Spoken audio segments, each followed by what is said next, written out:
What's up, nerds? Welcome back to another episode of the Aggressively Average Angler podcast. This is our Kayak Adventure Series edition, what we do every other week. This is actually episode 8 of this show. I've been having fun so far. Paul, have you been having fun so far? Not a lick. Great. That's been great. I've loved it. Glad to hear it, bud. Glad to hear it. If you're new to this segment of our show, we'll call it a segment because it's like an every other week thing. Basically, what we do here is we talk a little bit about fishing tournaments, kayak tournaments, but even if you're not into the tournament game, even if you don't want to do a tournament at all, that's okay. We're also going to talk about being more efficient on the water, doing better at targeting bigger fish, being more consistent in your performance on the water, all that stuff, right? And we're learning from a lot of guests along the way, not always going to be a guest, but often a guest. We're actually lining up 3 that I'm really excited for in the coming weeks. So we should have coming up, 2 weeks, Paul? We got punch fishing coming on, or a week? Next week? 2 weeks? It'll be 4 weeks. Oh, that's a long time away. Never mind. We got one in between, too. Yeah, 4 weeks. Yeah, we got a couple in between. We got Tyler Bean, known for working with New Canoe. He'll be coming on. We got Punch Fishing coming on after that. And then we got Greg Blanchard coming on like 2 weeks after that, right before we go to iCast. So we do have some guests. We're working on it. We're lining them up behind the scenes. Don't you fret none. They'll be here. But again, this show is about, hey, imagine you want to do your first tournament, or imagine you just want to be more consistent, catch bigger fish, and be more efficient on the water. We're talking about all that stuff right here. And today we're gonna have a little fun because there's some rules that you should know if you're gonna do a tournament. And there's some interesting rules out there and penalties that seem harsh on the surface. But they cut your foot off for one. It was nuts. Oh, wow. I don't think I read that one, but okay. But at the end of the day, like, there's a lot of money involved sometimes. So, like, they do kind of have to be harsh. They got to, like, scare people out of cheating. Yeah. We can even talk about recent cheating scandals maybe a little bit. I think that's always funny to hear what people have tried to do. Everybody remembers the most viral fishing thing of all time was lead weights and walleye at a weigh-in. Okay, that was the most legend. Like, they talk about, like, big calls in baseball, like, Kirk, the Dodgers, like all these like major calls or whatever. Yeah. That guy, he had it, dude. When that clip of him going, "We got whites in fish," like it was over. Yeah. Yeah. No, it's that moment right there. When that guy said that, that's what made that viral. We've got weights and fish. Just throws it up because he knows. And then everybody else is like, shame. No, I mean, it went nuts. And it went nuts because everyone knew it was coming. Everyone knew it was coming. They knew these guys were cheating. Great. And they've been onto them for years. They were just waiting. Those guys had accrued $300,000 or more in winnings. But it's lower tier, not in the upper tier. They never wanted to go a tier up because if they did, that's what cheaters do. There would be a camera crew on your boat. They didn't want that because then they would get caught shoving 3-ounce weights down the gullets of these fish. Insanity. Crazy. That's crazy. This was my second favorite fishing moment of all time. The fake kayak, the guy that cut a sun dolphin in half, laid it in the back of his bass boat, and was entering kayak competitions and just like crushing because he was bass boating around big lakes. Could you imagine though? Like, imagine the type of person you gotta be to be like, you know what? Trash. I'm not good enough to win. Yeah. I am horrible enough to cheat. You know what? I think that should be our cue of the D. That should be our cue of the D. Have you ever cheated? And if so, what have you done? In anything. Oh. It could be a game. It could be a board game. Not cheated as in like when you got caught, you were like, yeah, I cheated. I don't care. I was trying. Like that's what I mean. If you're not cheating, you're not trying. And then I was legitimately cheating and I'm upset I didn't get away with it. Those are two very different things. I'm just saying you cheated. You could be just okay that you got away with it, or you didn't get away with it. All right. Just like one moment. We'll get into it. I'll go first so we can explain it better. Oh, what's up, Drew Gregory? How are you doing? He's got nothing. He's got nothing. Let him figure it out. Let him get nothing. Cool. I got something. Can you guys hear me? Yep. Hang on. Yeah. This tab is muted. Always allow sound. You figure that out. Shaw's mute him. We're gonna keep going. Good. Oh, okay, good. He's back. All right. Welcome, Drew Gregory. Now we can't hear him. Walking you guys through it. You can hear me? You good? Oh, yeah. Can you hear us? What? What was that? And I was like, yeah. I can hear every fifth word. You're good now. No, this is great. Okay. This is great. You're here just in time because we're going to ask you if you've ever cheated in a kayak fishing tournament. We're going to put you on the spot. I'm kidding. But I would love to know. No, but I mean, like, no, I'm saying, like, have I ever broken a rule? So I was going to say, like, is there anything I've ever done, like, that I was like, man, should I? Oh, you know what? Dude, there is one. It's not, again, cheated's not really the right word, but have I ever broken a rule? There's one thing I wish I could go back and change. Yeah. And there was a tournament. I wish I would have got clarification from the tournament director. Now, I know it was fine. It's okay. But there are these little nuances in tournaments, little things that like, and now that I'm a tournament director, I appreciate it. And I do this now myself. This is a long time ago. If people call me and they like contact me like KS or obviously, and they're like, hey man, I just wanted to confirm this or this, I'm more likely to trust them more and say yes to whatever it is they're asking about, unless there's some actual reason. You know, it's not like I'm going to let them launch at a campground that's private that only campers can launch from. You know, but if they're like, hey man, they said that everyone can launch here for $3. This happened at the New River actually. I don't think many people know it, but they said it's open to the public. Anyone can launch here for $3. Campers can obviously launch from here for free on the river. Is that okay? I'm like, dude, if it's open to the public and anybody else could have called them or drove in. Anyway, it's a situation like I trust the people. So, and I appreciate all the anglers for doing that. I'm never going to try to make it harder for you to catch more and bigger fish. As long as it's legal, I'm going to say yes. So point is, there was a tournament in the Hobie Bass Open Series back, and AJ was the tournament director. And back then, you could not, and always, except for Susquehanna tournaments, you can't portage. And this was on La Crosse, up in La Crosse, right, in Wisconsin. Yeah. And there are these dams that separate pools 7, 8, and 9, you know? And so one of those dams is a road, and the public, it's like an access point. So the public can, actually on day one, I rode, this is a funny story. I actually have an old GoPro video. One of these days I want to make videos of all my old tournaments. I got a bike from Walmart, dude, an actual bike. And we hooked it up to my, I think it was an ultralight, and I rode it down this road the whole way. It's a public, you know, it was public access point. So there was nothing wrong with that. I didn't have to call them about that, but I rode it all the way to the end because I want to be way far out there and launch on, you know, one side or the other, and caught some good fish. But anyway, the next day, I did it differently. I paddled across this dam in the morning. I paddled across the other side of the river, but then, because nobody was there on morning one, but then the second day, somebody was there. It was Guillermo, and he was there. And I portaged over that same place. It's an access point. So it's like going to another access point, getting out, entering. But it looks like I'm getting out of my kayak and portaging, because I'm literally just portaging over the dam. Portaging is not allowed. But it's not really portaging. I'm just like taking out and then putting back in. Point. Yeah, it was an access. It was one of our access points we do. So it was like, but it was just way down the road. You know what I'm saying? It was way, you drive like up 2 miles to get there down the road across the river is really wide there, like 2-3 miles. So you probably drive ride your bike a mile and a half. Yeah, you're riding your bike like a mile and a half down this road at least to get to the spot where I launched. So that's where I was portaging the next day. So anyway, Guillermo saw me, and I talked to him later. I was like, hey man, just so you know that like it's an access point. Like I wasn't really cheating. The first day it wasn't really like, and he was like, no, I get it. And then I still to this day always keep thinking, did I clear that with Guillermo? Does he know like that? Anyway, Guillermo's like, I got cheater. Holy crap. He's a what? Guillermo's never gonna forgive you. He goes to bed every night. That Drew Gregory. No, he still feels that way. Access point, my butt. Well, he got what I was saying, but the reason he got it is because he did what I did on day one, but he drug his kayak the whole way. I ran it like a bike and I rode it. You know what I'm saying? And he drug it the whole way down that whole road. So it was it's disgusting. But anyway, I wish I would have cleared that.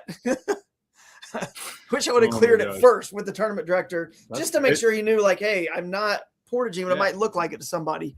That's a great point to bring up, though, too, because if you're ever in doubt, call a tournament director. And that's like the nice thing about something like KS is you get access to Drew for that scenario, and you can just reach out to Drew. You'd be like, hey, man, thinking about launching here. I think Zach from Dark Horse was bringing it up in the chat there. Like in Indiana, they had a campground. and they were able to launch from the campground to fish, but it wasn't technically public access, and they cleared that up with you before doing that. And I'm pretty sure they weren't launching from there. They can confirm in the chat. Available to the public. Like a lot of places are privately owned, but available and open to the public. But they have to be. It can't be somebody's yard or like a person just that lives there, and then it's not like no one would know. Like, oh, let's call Bob that lives on the river here and get access, even though he might say yes to everybody. It can't be that. It's got to be like a public place, like a campground, a business that has access, whatever. But it's a good topic for sure. And the cool thing about KS too, there's a lot of sneaky water that can be in bounds. And like even Josiah found one that was kind of sneaky, and it was a weird situation. Because remember, he was with me. I'm not going to not bring a high school kid, to a tournament. His mom was pregnant and on the very last stages, man. Like, and I was like, I'm going to take him, I'm not going to not take him. He wants to go. He lives right near me. He just had 45 minutes away. And then he had to I had to clear everything up. We had to go to the city and talk to the city manager and stuff. He was like, I'm like, well, all right, man. Like I'm here. I'll help you out. This is my job as a tournament director to help everybody make sure that it is public and legal, because here's what's tricky. Sometimes there are no trespassing signs that are right by accesses, but they're for the land. They don't want you on their property or their land, but right there where you put in, they can't say anything about it. But most everybody who just looks at it is like, oh, I can't access there. So if you saw somebody accessing there, you think, well, they're breaking a rule. But really, if you got to go sometimes figure out if that was a sign from a landowner or actually if it's like a state. Sometimes states do put no trespassing. If drug deals are going down under certain bridges, they do like post certain places. But there's a little bit of that fun, like a little bit of legwork in these events that, sometimes it pays off, sometimes it doesn't. But anyway. Gotcha. So what's going on, fellas? What's going on? What's today's show all about? I'm so out of the loop. I feel so behind, so swamped with life, with everything. It's just crazy. Well, welcome. We're talking about rules. We're starting out with our icebreaker, so you helped us out with that. And just to step back, because I want to hear Paul's answer too. I wanted to put you on the spot because the question of the day, the Q of the D, was: have you ever cheated before? Either gotten away with it or not, but you want to call it out. So this could be any point in your life. And I think that can be funny because I have one from elementary school, and then we'll get into the show. When mine was from elementary school, it was the mile run.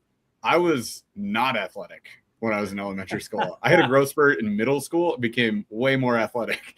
But in elementary school, we had to run a mile, and you had to get a popsicle stick every time. So you got 4 when you did 4 laps of the entire playground. And I got 2, and then I found one as I was running. Somebody dropped one. So I picked one up, and I was like, hell yeah, brother, skipping a lap. And then I did the 4th lap. So I only skipped 1 lap, but I skipped a lap. And then I beat some of my friends who are definitely runners and were way more athletic than me in elementary school. And I was like, "Sup, guys? How about that?" And then the gym teacher just walked up to me, and I was like, yeah, I'm sorry. I know. That's hilarious. Dude, that is wow. I never cheated in a sporting event after that. Never again. You could always push the rules, but I'm never gonna outright cheat. That was the one time, and I felt so bad about it. I gave up immediately, and I was like, I'll never do that again. Never do that again. And I didn't. They knew. They knew. They knew immediately because I beat fast kids. And I was just like, what happened, you guys? All of a sudden, I'm just winning the mile by 2 minutes. What a race. How? That's so crazy. Yeah. But guess what? I didn't have to go back and run an extra lap. So I was happy about that. That's nice. Anyways, Paul, what about you, man? I'm not a cheater. I've never cheated in my life. No. Say that. In a serious sporting event, there's absolutely no way. That being said, rugby is a game where the rules. Well, it's a game of rules, but the way that they call the games in rugby is different every time. Your referee, your sir is going to call a game based on their mood, based on how the teams are playing each other. So I played a position where I was playing quarterback a lot of times. And if I sensed, especially if I knew the sir, if I sensed that the sir was unhappy with any player, could have been my player or another player, I would stir the pot with the opposing player to focus on what was going on with those two players. He would be watching them. They'd be chirping. They'd be scrapping. I would be gaming stuff on the other side of the field the entire time. He's looking over there. I am playing every possible game I can play over here. Absolutely. And if I got called out for it, it's like, yeah, I know. I got you. And every time. But there's absolutely no way. Again. If I can work an advantage in a game like that, absolutely, I'm doing that every single time. It's not illegal, but I'm absolutely pushing the boundaries. And yeah, maybe I'm putting a magnifying glass on the other side of the field so I can squib kick when no one's looking. 100%. I'm doing that all day, every day. I'm the smallest guy in the field. I'll take anything I can get all day. Play the advantage. Also, bend the rules. Oh, absolutely. Hey, if you're not cheating, you're not trying. That's what I would tell my brothers when we would be playing a game and I would cheat and get away with it. I'm like, it's too late. It's mine now. Absolutely, I would be doing that. Wow. I definitely don't. There's definitely a big difference in, like, you're not breaking a rule, but even like there's weird little loopholes and things in fantasy football or others, or even like Phase 10. Have you ever played Phase 10 card game? Okay, play with my wife, dude. I will. It's not just because I can go out and lay down my cards, or most of them, not completely go out. I don't have to. She's got a ton, and I'm like, I don't want to give you stuff to play on. So why am I going to put down yet? I just guy in Uno where he knows that if he puts the card down, that the other player is going to win. So he's like, yeah, maybe I'll just draw 68 here and just goes through until it gets a +4, drops it. I ain't losing. That's just bending the rules, man. It's just a game of attrition. Yep. Well, listen, it's odds. It's like I know how many cards she has. I know how even the things she's saying, like, oh my gosh, like another one. Like I'm never gonna go out. So I'm like, well, why am I gonna give her even more of a chance to like lay down? She can play on my cards once I lay down. So I wait, and then when I go out, she's got so many points because she's gonna wise up, bro. She did, but she has wise before, and then she doesn't do that. Next thing you know, I didn't lay down when I could have. And then she hammers the next thing, and then she does it, and I'm like, oh dang, I actually had it. I just hasn't laid down. That's what I do to my son when we're playing Uno. Yeah, I'm like, wow, dude, not red, and he's like, red, and I'm like, that loser. Life lessons to children. Yeah, love that. It is wild. But I actually appreciate the English who think outside the box, and it's not illegal because anybody else could have thought it and done it. Yeah. Dude, I love that. Like one time in a tournament, I switched kayaks, not like because the little ultralight, the 10-footer was better for one spot, and the Shoaly was better for another spot. So in my tournament pictures in the tournament, you see a Shoaly on one, another kayak on the other, and most people be like, "This guy's cheating. What's going on? It's another day. What's happening?" Like they just freak. But it's like, bro, the rules never said you couldn't switch kayaks in the middle of the day, and anybody could do it. I just had two spots. One was better for this, one was better for that. Both of them combined are less than a Hobie PA or whatever. You know what I mean? Like, so it's not like I'm have some advantage and extra. Yeah. Oh, this guy's got all the extra boats and all this stuff that nobody else can afford. It's like, I mean, they're not even close to even adding up to a life scope or anything like that. So I don't know who would complain about that, but about whatever reason, but just people things like that. I love it. Yeah, I agree. I like that too. I mean, I think that's kind of, you're getting at something that's kind of the base of the show. Two things. One, when you go to a tournament, know the rules just to make sure that you're not cheating on accident, right? Or breaking a rule on accident. That would be horrible, especially if it's your first tournament or you're new to it. And maybe the first time you were like, well, I know how to use Tourney X. I think I'm good. And you're like, well, no, you need to know about access, safety. Like there's a lot of things. We'll go through, KS is a great example. We'll go through some of those. That's one half of the show. We'll talk about that. The other half of the show is kind of what Drew was talking about. Once you learn the rules and you're comfortable with the rules, then you start understanding that there's nuance in between. So I was watching the CrossFit Games years ago when I cared. And I remember I was watching somebody who now is like a legendary, has won a bunch of CrossFit Games. And I remember it was the last event. Everyone was fully gassed. And they were having to do this, like, you had to like pick a barbell up super high, put it above your head. And it was like 100-pound barbell, or not a barbell, a dumbbell, super heavy. And they squatting it up, putting overhead. He was dropping it like way forward, and you had to work your weight like 20 yards or something like that. He was dropping it, and it was rolling like an extra 3-4 feet. No one else was doing that. The ref wasn't doing anything. He probably did 5 less reps than everybody else because no one said a word. And I'm watching it. I'm screaming at this. I'm like, this is a joke. This cheating. And then I'm like, well, it's not really cheating. Obviously, no one's calling it. There's nothing against the rule. He was practically chucking the thing, but like no one else did it. And the idea, I guess, the point that I'm making with this is like that was a very small thing that led to a large advantage. And to your point, hey, maybe no one ever thought of having 2 kayaks because everyone only brought one. And it would be like in a KS event. If you brought 2 kayaks for whatever reason, you had access to 2, or you're at a partner and you swapped kayaks, and one of you was like, hey, you're way better at fishing lakes than I am, or I'm better at fishing lakes. The rivers are blown out like they were at the Indiana tournament. I now have the ability to go get my lake kayak where I'm equipped to go fish a lake really well where I have pedals or something. And now I can go do something that maybe other anglers are not able to do. And that gives me an advantage. It's not cheating. It's not against the rules, but you paid attention. You understood the game and you played the game in a way that helped you win. Same with chucking the thing instead of just dropping it at your feet and doing twice as much work. So I guess here's the interesting thing about that. That thing that Matt Frazier did, because I think it's Matt Frazier you're talking about, he created a new rule by breaking a non-existent rule. 100%. So they changed it where they boxed the athletes in and you couldn't pass that line. And if your dumbbell fell past the line, this is the next rep. The next year of the games, it was no rep. So, like that'll happen in tournament settings too, because you'll bend it or like there's not technically a rule. But now we got to make one. Yeah, it seems like we should probably make one. So KAS rule number 1 is like the common sense rule. It's like, hey, use your common sense. If it seems wrong, maybe just don't do that. But if it's not against the rules, like outright, that's okay. If we need to change the rules because we feel that it creates an advantage of some sort, then eventually we can build that into the rules. It'll probably be next season. But yeah, so like here's the rules. This is what we'd recommend. Number 1, what Paul was saying is if you're going to do a tournament, if you're going to do a Wednesday night league, if you're going to do a local trail, if you're going to do a KAS, whatever it is, look at the rules. There's always a rule book. It's front and center on the KS website. You're going to want to brush up on this and get comfortable before you get out there. And like the big one, really, like what most people are going to gloss over, but really should pay attention to is the thing that actually counts. How do you measure your fish? Like you need to make sure you measure your fish properly. One, obviously you got to be in the right vessel. You got to be within the limits of the size of that vessel. You got to be within limits for motors and horsepower and all that stuff most of the time.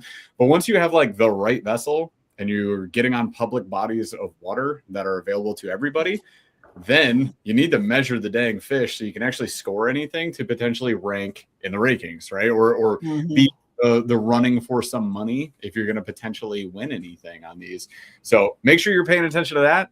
Make sure you got the right board that you're bringing with you, the right bump board. It has to qualify for that. It's getting looser because so many companies are making like bump boards that are allowed in tournaments. It used to be just one. It was like just catch. Like if you don't, you're screwed.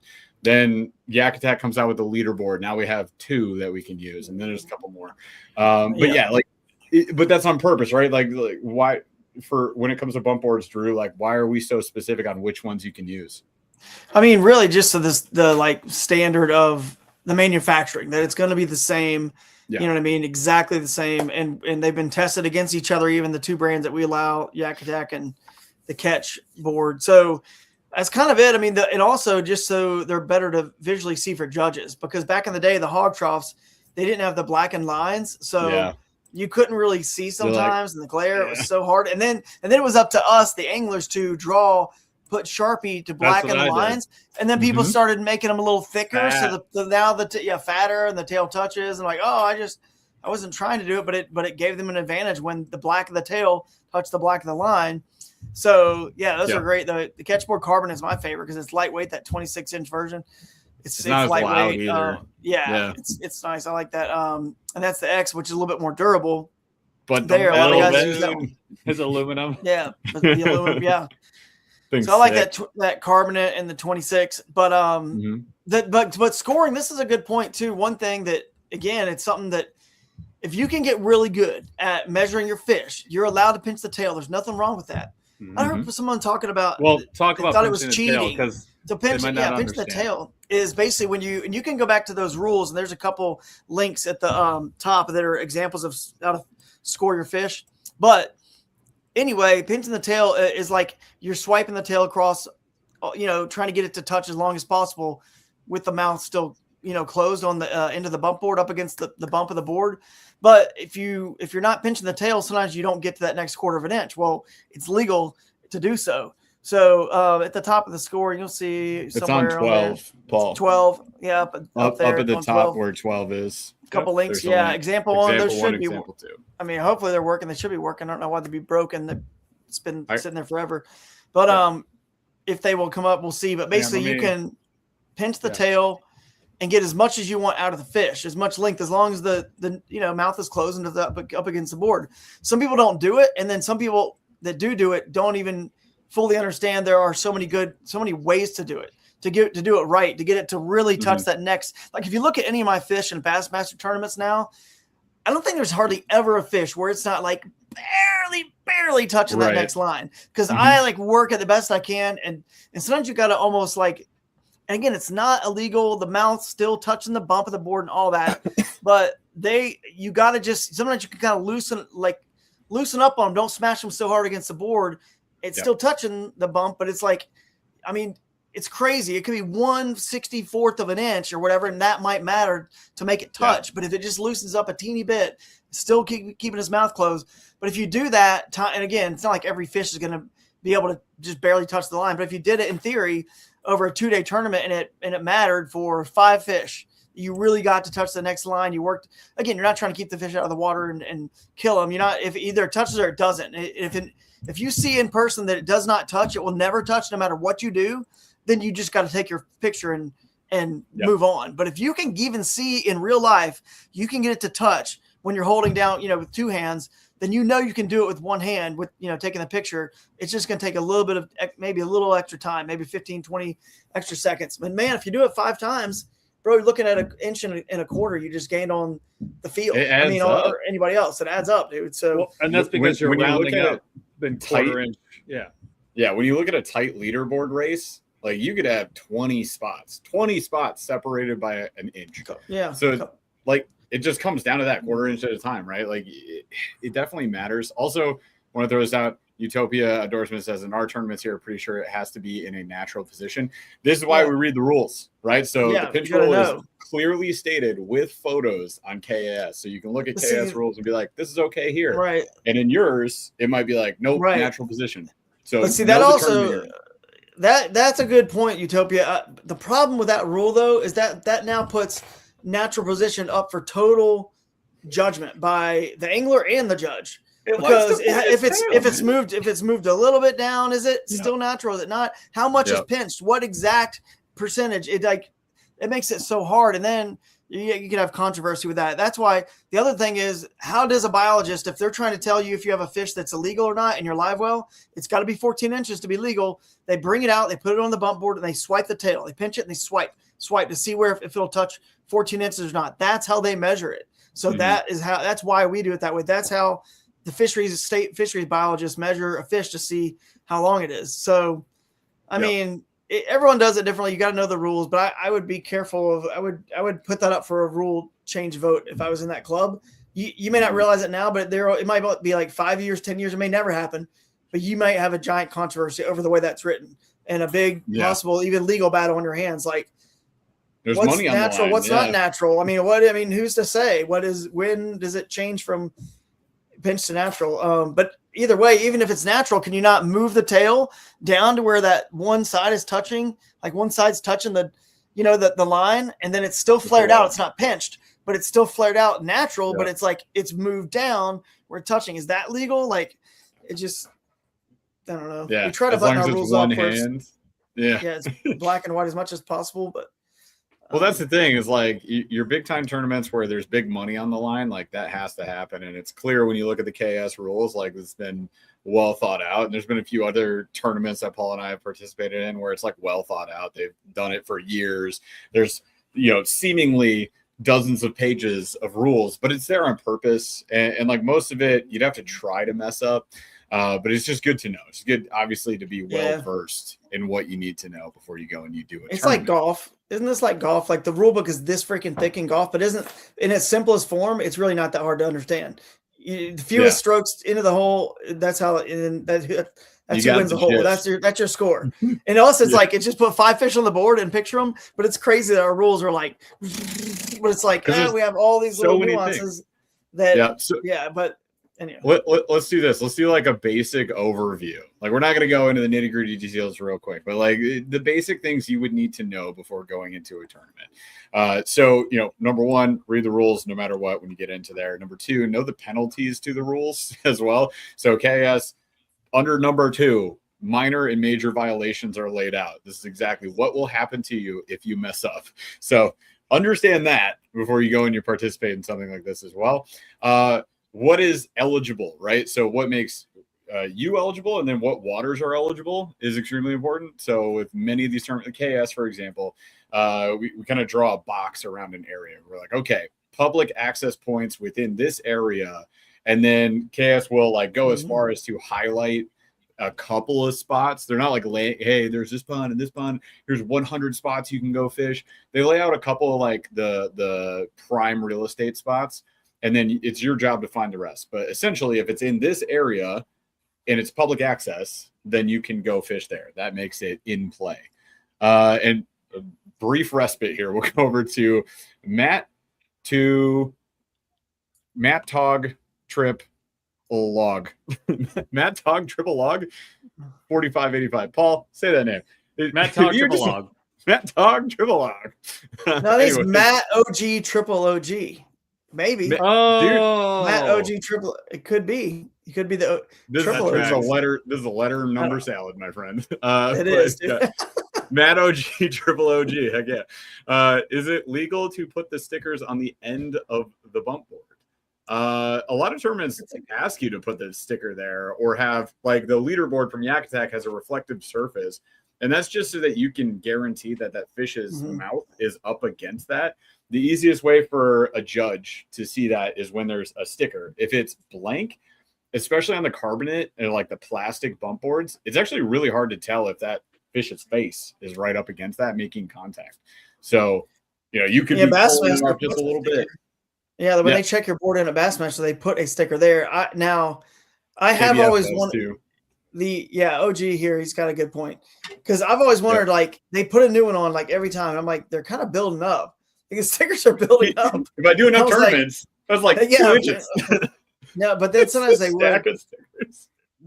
The tournament guy, like Brad Case or whoever, who checks us in sometimes, eventually they like pull them off and just put a new one on. But sometimes they'll just slap another one on it for a couple times. And I was like, in my brain, I'm thinking as a tournament director too, I'm like, this could eventually become a thing where people start.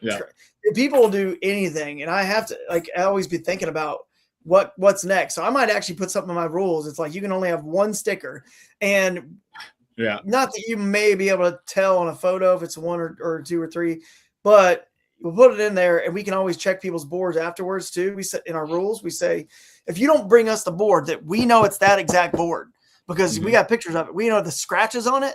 We know everything about that board. It's like the fish. Trust me, you're not going to come bring some other board to us and then thank you that we're not going to be able to tell that's a different board. So we do have a board, because the reason is we don't do a board check beforehand at the check-in, because we just feel like it makes it kind of harder for more people to come to the tournament if let's say they can't make our check-in and opening ceremonies because it's Thursday. So we're saying, you know what? We don't want less people to come. We'll just do like KBF and other tournaments did and say Yak Attack and catch. But then I just feel like if you're going to cheat, think about it. You're a person who's going to cheat somehow with a catch board, and they put a sticker on the Bassmaster board. Aren't you just going to peel that sticker off and put it on the board you're cheating with when you get home? Like, so what's really the point of checking the board and putting the sticker on it? It's like, no one that's going to cheat is going to, bring in the board they're going to cheat with. So it's kind of like, whatever. So we just decided it doesn't really do a lot anyway. It just doesn't do a lot. I mean, so why have it? And it'll help us get more people in tournaments who can't make opening ceremonies and check in. Totally fair. So I mean, again, just important to double check on all those things. So some events, like we did a KBF event 3 years ago now, Paul, 4 years ago. And like, we had to get a sticker there, put it on the board in front of a judge. And like, it was all laid out like that. Right. for example. Like you said, double check or triple check if you're Matt OG, triple OG. It was obviously Matt OG, triple OG, and I should have known that. Checking it. He's triple OG in it. He's putting 3 stickers on his triple. Good. And bump stickers like those letters the registration numbers we just got from, right? The dome bump out. Yeah. He's skating it. So going to number 3 here, we're talking participants eligibility. You can see right at the top, there's an age limitation, right? So, or an age minimum, right? So you have to be 10 years or older in order to participate in this. If you're, under 16, you got to have, somebody else sign for you, like a legal guardian, blah, blah, blah. So you need to know if you can qualify. Kids are invited. There's young folks that are coming out to the KAS events, which is awesome. There's a division for them now, which is really cool. So trying to encourage that and getting young anglers out, which is great. You can see some of the stuff about the money in there too. So, you have to make sure you fully register through the right app, Tourney X. You have to make sure you made that payment. If you win a certain amount of money, $600 or more, you got to fill out a W-9, Oh, I got to change that. That changed, by the way. Do you know that? Good news, everybody. It's $2,000 now. So you don't have to report to the government unless you win $2,000 now.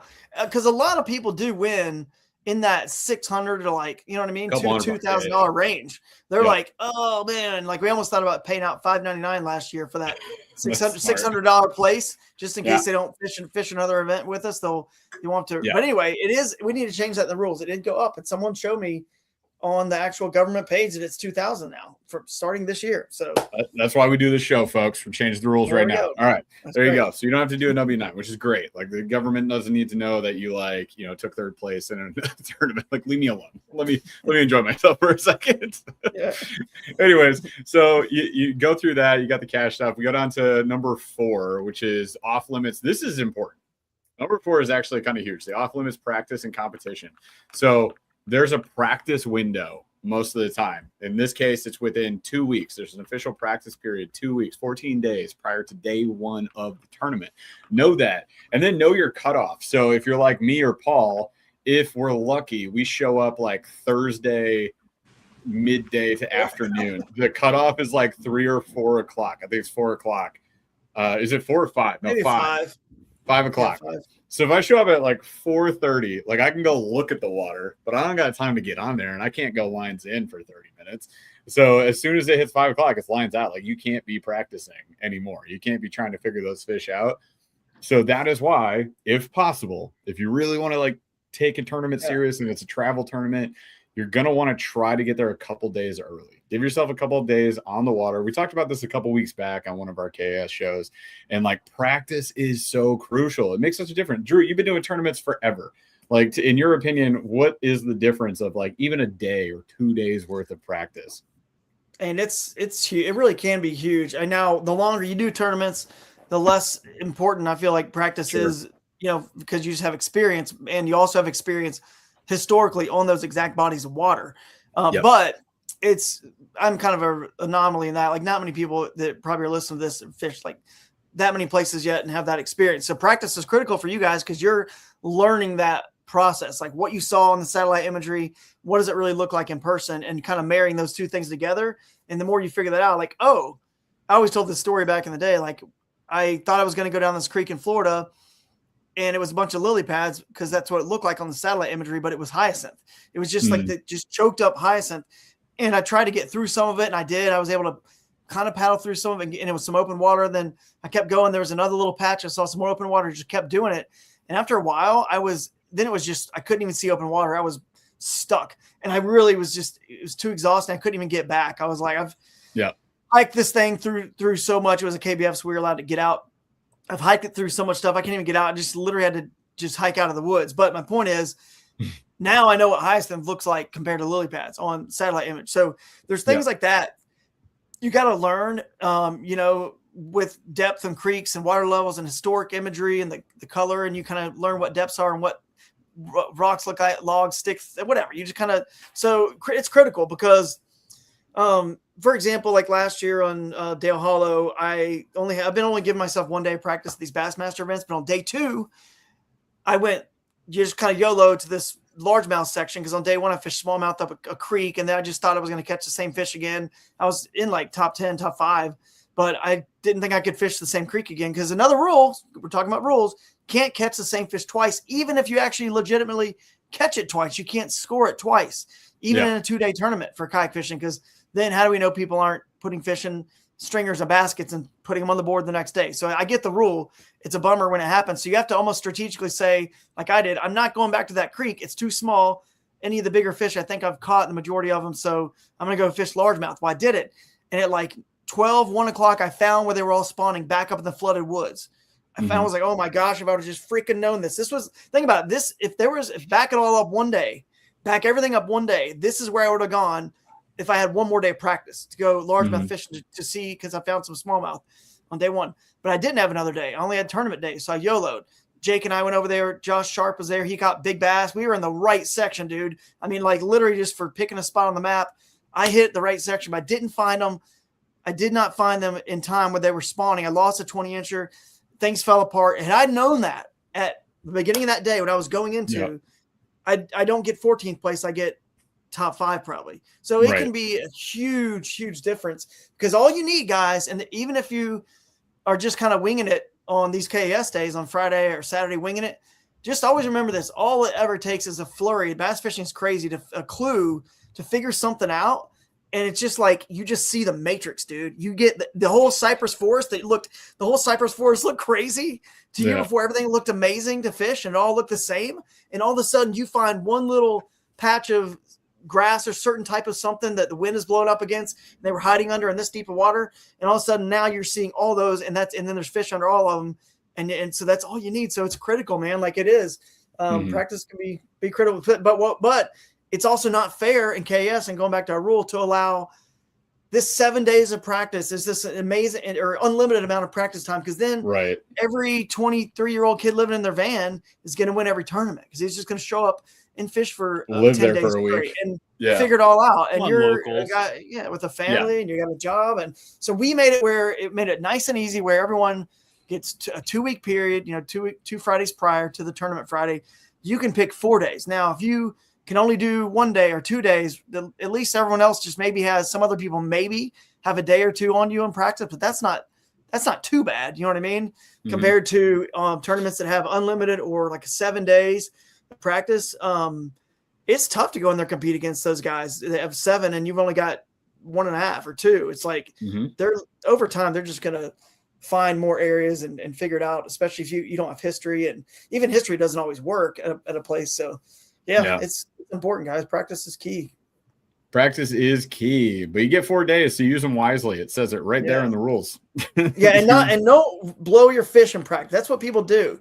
Don't wear through your fish in practice. Once you find some fish, move on to another spot, find another bite here, a bite there, find another group. And then people that live, the reason why we have that rule too is people that live close. Like for Indiana, let's say you guys were at the Indiana event. If you lived in Indianapolis, that's a weekend drive to Plymouth, right? So we have that 2-week window. So the average guy that doesn't have to take off work, you can go 2 weekends prior and spend a Saturday, Sunday, and Saturday, Sunday if you want to. That's your 4 days. And then roll off of work, just take off that 1 day work on maybe a Friday or even just a half day and roll into the tournament. It starts on Friday afternoon. If you can't, make Thursday's opening ceremonies. Most people will take Friday off, of course, of work. But really the whole tournament took you 1 day off of work, as opposed to if you come in from out of town and you live 10 hours away, then you're going to spend your, 1, 2, 3, 4 days of practice that week of, you know what I'm saying? But it kind of works for everybody. So, I mean, people seem to like that. So, and then it's done Saturday. You drive home Sunday. You're home on the weekend, which is great. Back home for Monday. Yep, exactly. The work week. Great. I love and hate that, by the way, because I get home Sunday. I basically just do chores. I go to bed. I wake up. It's work week again, and I'm like, I was fishing for 2 days, but the chores are done. That is the blessing right there. It's like, at least I got home. I pulled my weight for the family. I did my thing, and everybody's happy. So that is definitely a huge benefit to it. But also, I hate going just back to the grind on Monday. All right. So number 5, solicitation of information. This is true for probably all tournaments. It's like, hey, I can't go picking people's brains all over the place. Like, hey, where's the hot spot? What are they biting on? What are they chewing right now? What should I be throwing at this moment? Can't do that. Can't get GPS coordination of any sort So do your own research is what they're saying. Go on Google Earth, get a fish app, do something, figure it out yourself. Also, even if I stay with Drew, I can't like go up to Drew and be like, hey man, like, you know, this place pretty well. You set up this tournament. Where should I be fishing right now? That's a no.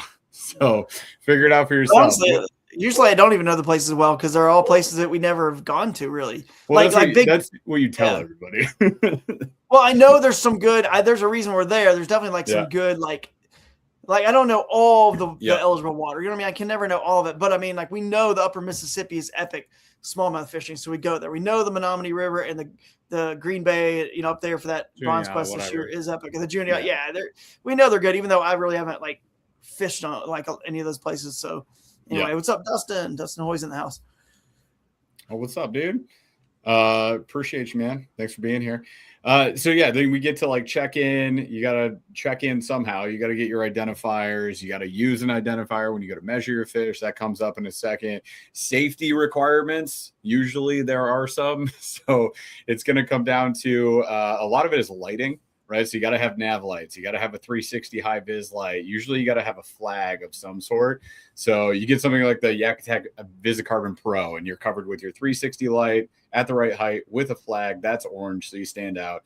But you got to install your own nav lights, or you get something like the Guardian Angel lights, and then those are rechargeable. You pop them in. They'll just glue to the front of your kayak, man. Like those are awesome. That's what I pretty much do on everything. I have a love-hate relationship with them because I wish the battery would last longer. But that said, it lasts the morning of the tournament. So like it lasts the amount of time that you need it for. And it's super high vis. And then if you get like the kit with the 2-pack, then you have like the other light that you could put on a pole if you wanted to. Yeah, I do that. Light. Yeah, I do that. Yep. And then it's cool because you can take those off and use them wherever. So you can have another mount, let's say on your trailer for rigging. And it's the white lights, the 360, or you can make it just shoot one set of lights. And then boom, you take it and you throw it in the top of your tent and you got the remote. So you're going to sleep. And I've done this with my family. Got the remote and now we're off to bed. Like, you know, you don't have to even like jump up to turn it off. So it's a pretty sweet light kit if you haven't checked out the Guardian Angel. Plus, speaking of which, since I'm on like full screen here, the Guardian Angel is the one. They're actually they came in to save the final 5, so we pay out 20% in cash, and the next 5 anglers get a Guardian Angel light kit, the mini light kit, so the kayak kit. There you go. And then the first light bass and last light bass, which I can bring up that graphic is pretty cool. The person who catches the last fish on Friday, because we start on Friday our tournament at KS. So, right, let's say 7:30's lines out. This last event, I think someone caught one at like 7:29 or something, or maybe that was Indiana. But then Indiana, and then the next morning, the first bass, they get a $400 light kit, which is not just a light kit, but it's the whole kayak kit with the flag, the Guardian Angel flag, and the other stuff they've got, the pole and a few other cool things. So, yeah, it's pretty cool, that Guardian Angel kit. Sweet. Yeah, no, it's I love the prizes that you guys do for a lot of these, and yeah, that's one of them. But brought up a good point in that Guardian Angel light, you get one kit and it moves kayak to kayak. Like that right there makes it worth it, because we have installed plenty of nav lights, all sorts of different ones. We've stuck them on, we've wired them through the kayak. You're not moving those. You're just not, like we've used the Yak Power ones. They're screwed into the side of my Old Town EPDL. I'm not taking those out and putting them on another kayak. I got to buy another set of lights. So when you really think about it, when you add it all up, it's a good option, a good economic option, especially if you have a couple of different kayaks. What's the next one? Recover safety, be safe. Next. Well, you gotta wear a PFT. Oh, I brush over the most important thing ever that we talk about all the time. There's a whole movement around this. No wear, no share. So great point, Paul. Why should I wear a PFT, Paul? What would be the purpose of that? No, unless you're interested in drowning. Yeah, it's not really a good move. Well, if you are, you're in the right spot. Definitely wear a PFT. I do it all the time. It's especially the kayak and in the river, I would also say for sure. Lake too, but really in the river, things can get squirrely. All it takes is one rock that you don't see to throw you, hit your head, and you're in trouble. And if you want to be in a lot less trouble, have a PFD on. Your spouse, your kids, your family, yourself will all thank you. So wear a PFD every single time. And let's be honest with ourselves. My PFD holds pretty much all the stuff I care about anyways, my pliers, my knife, and some of my weights, and usually my cell phone, and also my camera that I'm using to film the whole friggin' thing. So yeah, just wear the PFD. It's a help. There we go. Nowhere, no share, PFD every single time. We can tell if you're wearing one or not, even if you do all forward-facing camera. We can tell. It'll come up at some point in time, and somebody else might see you. There's often times in this tournament, for example, at KS, where we would drop in on a lake. There's 12 other people there in the same tournament. Yep. Like, if I see you without a PFD, listen, no offense, you're hearing about it. I'm calling you out. Like, you're hearing about it. Put the dang thing on, man. I'm doing this for your safety. I don't feel comfortable when you don't wear a PFD. That's how we feel about it. Anyways, and everybody should do that. Snitch on fools not wearing PFDs. Do it all day long, dude. I will snitch on you. You're going down, Drew. You won't believe what I just saw. All right, so let's go to Angler Code of Conduct and Sportsmanship. Hey, this comes up right after I said I'm snitching on everybody. Yeah. All right. Be cool is literally the first 2 words. Be cool. Guys, be cool. This is super so cool. You can see our rules are written very laid back and a very what's the word, like a colloquial.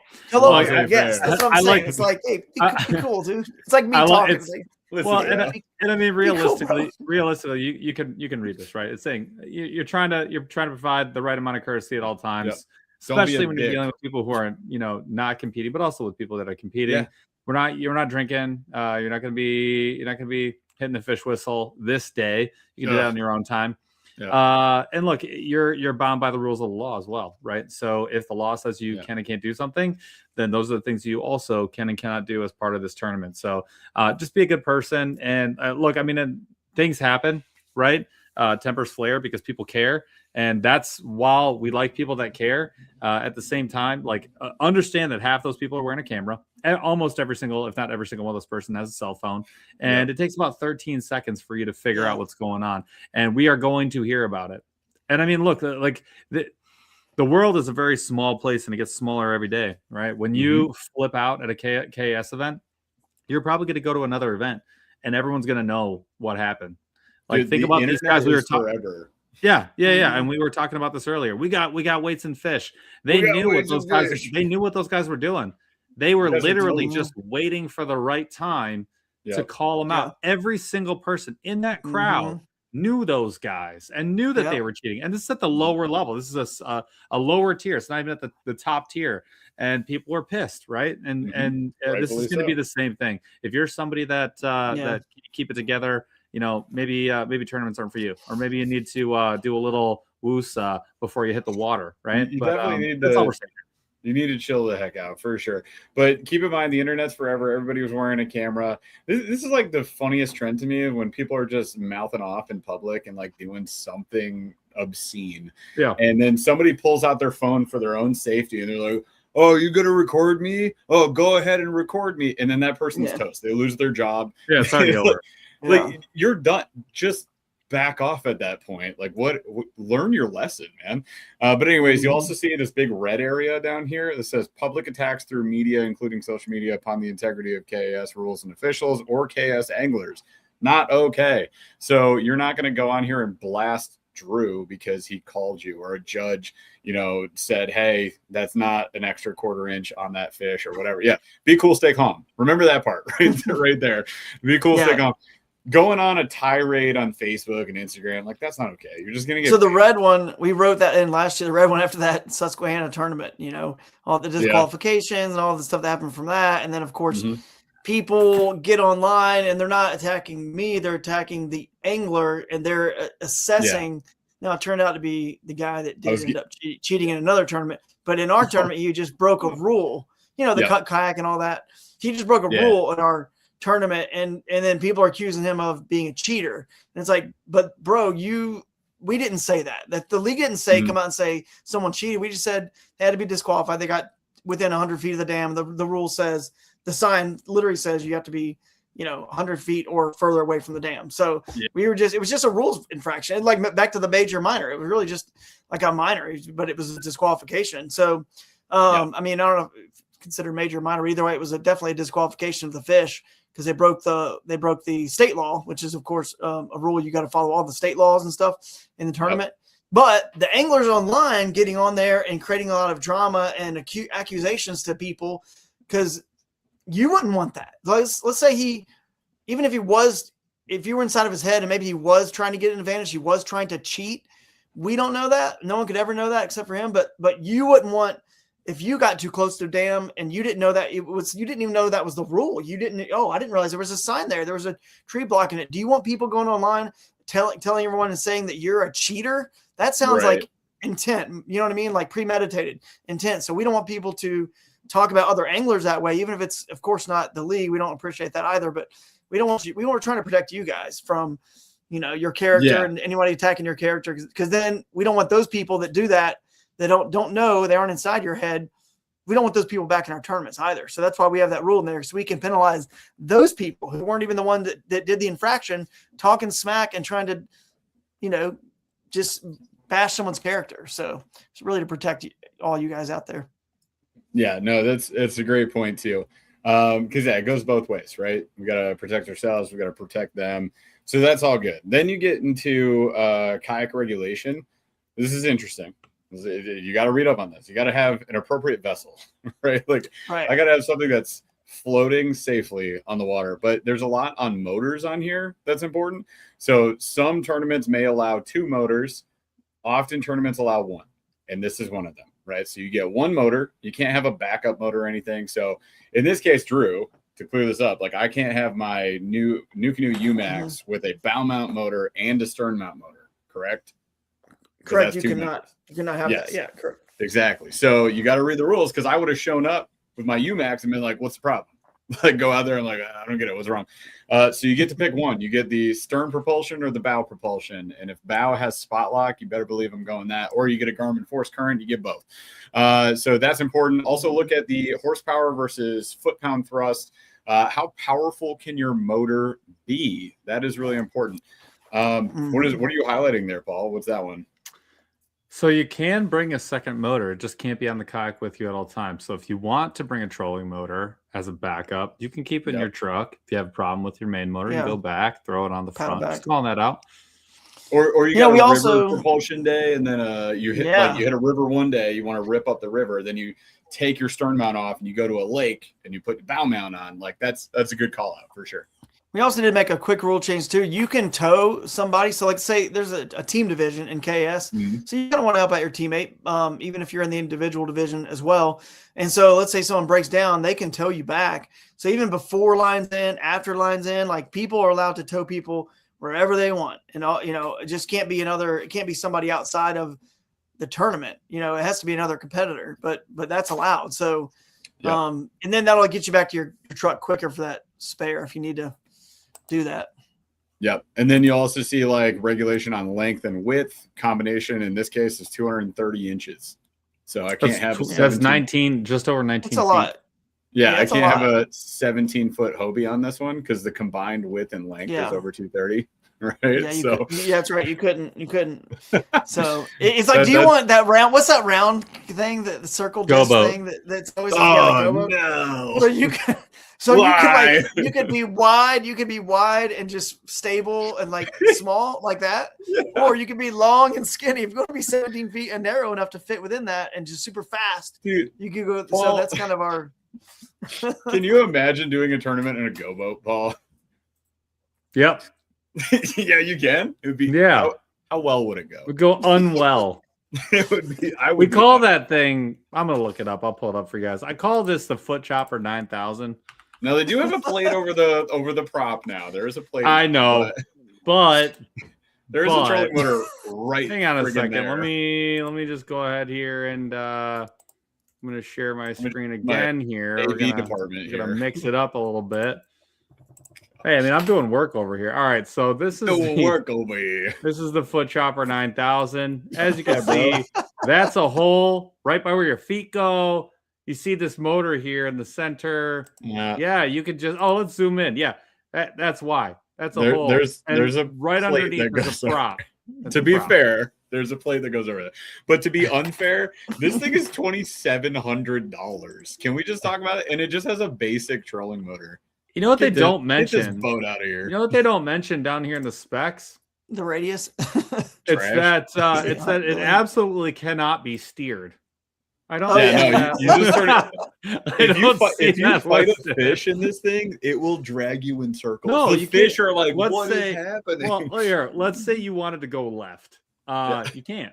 Yeah, you can't. You can't do that. No, Let's say you wanted to go right. I'm not sure you can do that either. Honestly. Straight? Good luck. Sometimes you might luck into a direction at some point in time. All right. You know what's funny is the length and width that has no length, or there's no like length. It's circle, so you just have to put a measuring tape diameter on this one. Yeah, you gotta measure the diameter. Insane. Circumference rules. Circumference, yeah. There we go. Wildest. Anyway, so there are some that are not approved. I doubt the Go Boat would be approved. I wouldn't recommend it even if it was approved. Canoes are legal as long as they're the right length. And then you can see bass raft is on here. Bass raft is actually allowed, but that's because it's explicitly stated in the rules. But plastic John boats are not. So you can't bring your pond prowler. You can't bring your bass hunter, right? You can only specifically bring like the type of vessel that's qualified. So make sure if you're going to show up to this thing, you can't just show up in, a random plastic John boat with like a leaf blower as your propulsion unit. Like that's not allowed. So make sure you follow the rules, get the right stuff involved. There you go. All right. Tackle and equipment. Anything important here that you want to call out, Drew, for tackle and equipment? Well, yeah, actually, this is cool because there's one. Let's see, one thing it talks about using two lines at once. I think it's in this. Yeah, up to 2 fishing rods, maybe use. It's allowed. Yeah. And that's not normal for a tournament. No. And a couple of reasons why. I mean, one, if it's legal to do that in the state, like. Why not allow it? Like, in other words, like it's fun to see a smallmouth, like a giant smallmouth following your little one and trying to put that rod in between your legs and grab another rod and throw it out there and catch the other one. Like, dude, it's shoal bass do it, smallmouth do it, Alabama bass do it. Or trolling and freaking casting. Fun, dude. It's so much fun. Yeah. And then we also allow trolling, which is, we want 2 rods to be allowed. So we do allow trolling because it's not like it's some freaking advantage. Why is it even disallowed? It just highlights your paddle or your foot drive or your motor and your batteries, and then it's still a skill. You got to like. So again, all KS's rules are all about helping you guys catch more and bigger fish. And if you got a trolling motor that only goes like 3-4 miles an hour, and you're like you got to go a half mile away, it's like, dude, throw out a crankbait. Like, why not, man? Might as well fish. Like, yeah. So we try to make it like that. But the other crazy, I saw that comment earlier by Sam. I didn't see that. And it is, to figure out the legal boat, you got to, use some high level algebra and calculus. But the Pythagorean theorem. You want to know one of the other real reasons we have that rule, that 2 rods at once? Why? One of the main reasons is because have you ever gotten hung up before in like a blowdown? And then you're like, you don't want to burn the spot. I don't want to burn the spot, but I can't cast because I'm not allowed to have 2 rods out at once. Because that's me trout fishing. Forever. All the time. Yeah. That's how trying to put my fly in a brush pile. Like, dude, I swear to God, the number of times I've been wet waiting to catch trout. And like it's the juiciest spot in the entire world. I go to sing a cast in there. And there's no way it's hitting the water. No way, dude. You're just and I'm like, now I gotta walk like... through this sloppy spot that's just chock full of trout. The only fish I'm trying to catch, and I'll never see another one the rest of this trip. Just stepping on trout. God, it is so honestly, like I don't really know if there's anything that makes me more angry than blowing out a spot because I didn't cast well. That pisses me off. The pressure's on, and you're like, all right, gotta make this cast. Pressure's on. It's like, God, dude, you skip the dock. You just wrap the dock pile and you're like, oh, cool. No, it's not. The worst is those docks that are like plastic and they have the horizontal like ovals in them. Because you're like, if you overshoot it, those aluminum ones, they just kind of skitter off. No big deal. But those oval ones, there's no hook is escaping that. No, you're gonna oh my God, dude. And it's like. Yeah, you know what? That's a really good call. That's the most. That might be the most generous rule in this entire thing. That is.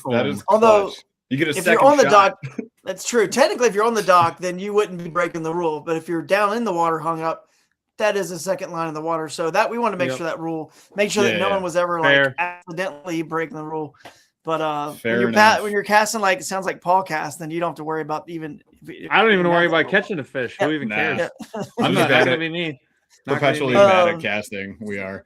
Yeah. All right. So moving on, we already talked about this: permitted fish locations, water access. Make sure you know what water is in play and what is not. Otherwise, any fish you catch not going to count. So that would suck. Then we talked scoring on the leaderboard as well. So longest 5 on the leaderboard. So know how they actually score those fish. So in KS, it's best 5 of 2 days. So it's the best 5 fish that you catch over the course of 2 days, which means you can 0 day 1 and you can catch 5 fish day 2 and still have a shot at winning. Like that is pretty cool. Not all tournaments do that. Sometimes it's a reset. Sometimes it's best 5 of each day separately. So it's like a 1-day tournament almost each time. Or you get like, Bassmaster, like bass boat tournaments. It's like fish weigh-ins every single day. And then that just adds up. So if you have a bad day, it's like best of luck coming back. That can be really hard. With KS, Drew, you got a shot. Drew, how do you recommend that people, so let's say you catch 20 fish, right? And you've got all these pictures in your phone and they all look exactly the same. How do you recommend that people kind of figure out, hey, here's my 5 best that I'm going to submit? Yeah, so I got a tip on this. By the way, I accidentally, I think, got rid of those rules on accident. I can pull it up whenever you want. Yeah, you pull them back up whenever you want if you still need to get back to them. But I was trying to get that graphic up. But so, yeah, what I do is I'll take a picture of, like, after I get done taking my 4, 5, 6 pictures of the fish on the board, I'll take a picture of where that fish came from, that rock or that stump or that dock, whatever it was, where I caught that fish or the scenery, right? And sometimes it's not a visual target, but either way, just take a picture of the lake right there or the river. And then that breaks your photo gallery up on your phone. And then it's a little easier when you're swiping, just looking through your photo gallery to see which is which fish, you know what I mean? So that's my little tip. And it's cool because at the end of the day, you also start to see if anything, or even in the middle of the day, can look back and see, like, is there anything in common between all these pictures I've taken? And it happened to me out on Caddo Lake one time for the KBF National Championship when I got one of these big ones up here. And I was like, yeah, that one there, that second place to Mike Elsey. And I realized there were certain cypress trees, certain clumps that looked the same, that all the fish were kind of hanging out around because they were spawning on the cypress knees.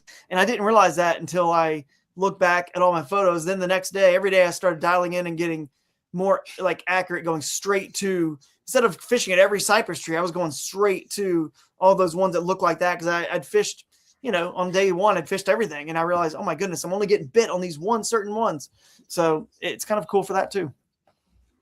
And then you do have the live well in Tourney X where you can pop a bunch of fish in there and they're just kind of waiting for you. But it's nice because you can see exactly how long they were when you put them in.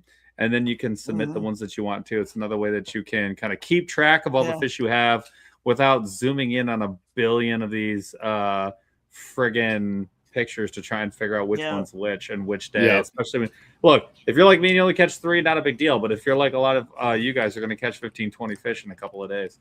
Yeah, you can also just submit them like live, and then you're always good, right? You just take a picture, submit them. But I don't really like to say this publicly too much because I like to see as many fish being submitted as possible during the tournament. But man, if it's not a fish that's like gonna matter, I don't submit it.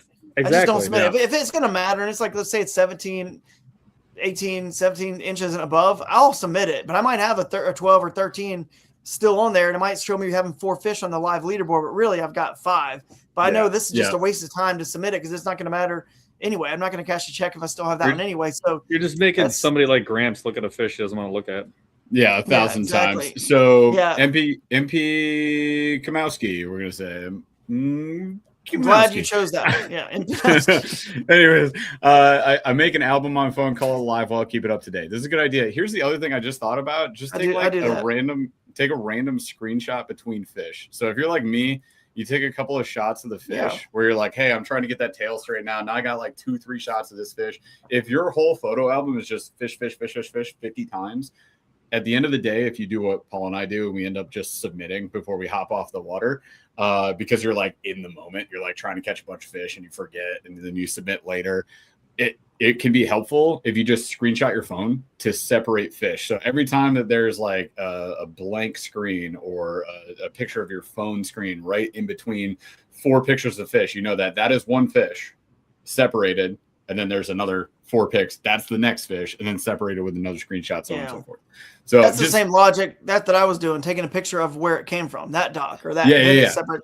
But to his point, that's what I do also. If I, at the end of the day, so I've got, you can see my album, I don't know if you guys can see it or not, but I've got like different albums, and I'll name it like Bassmaster.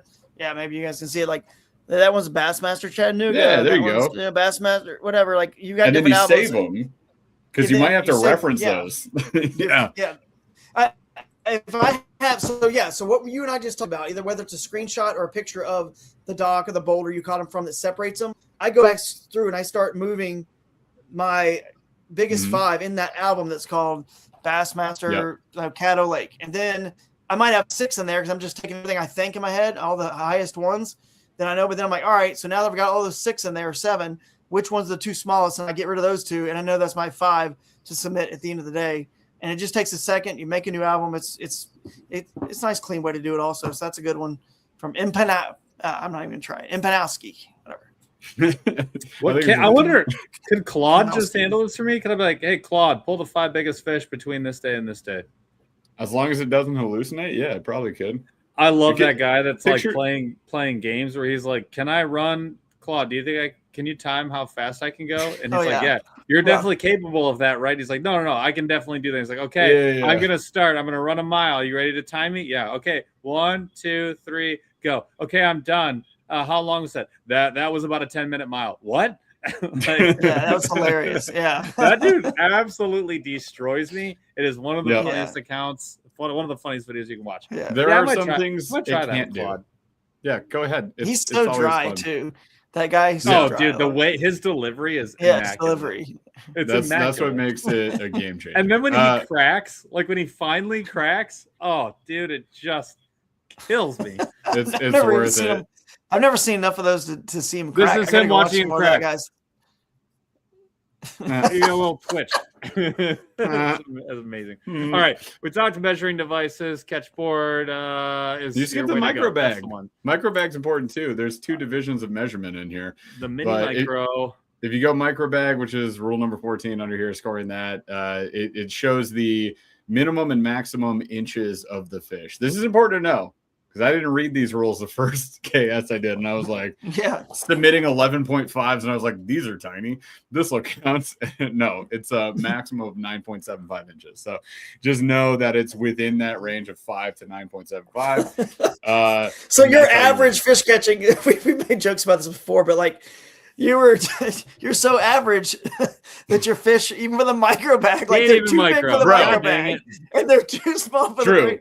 It's like, leave me alone, dude. You guys were. I put it in the name of the friggin' channel. What do you want from me? Like, yes, I'm not great. You guys are perfect, and that's okay. Well, your defense, you don't really get any practice either. So, what's the Wreck-It Ralph? Oh, you will.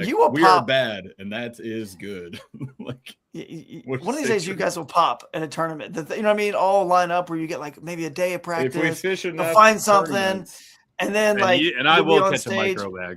We pay off the top 25%. So I can't believe we haven't even tried to win a micro bag yet. You know what? It is kind of ridiculous because honestly, I'm good at that.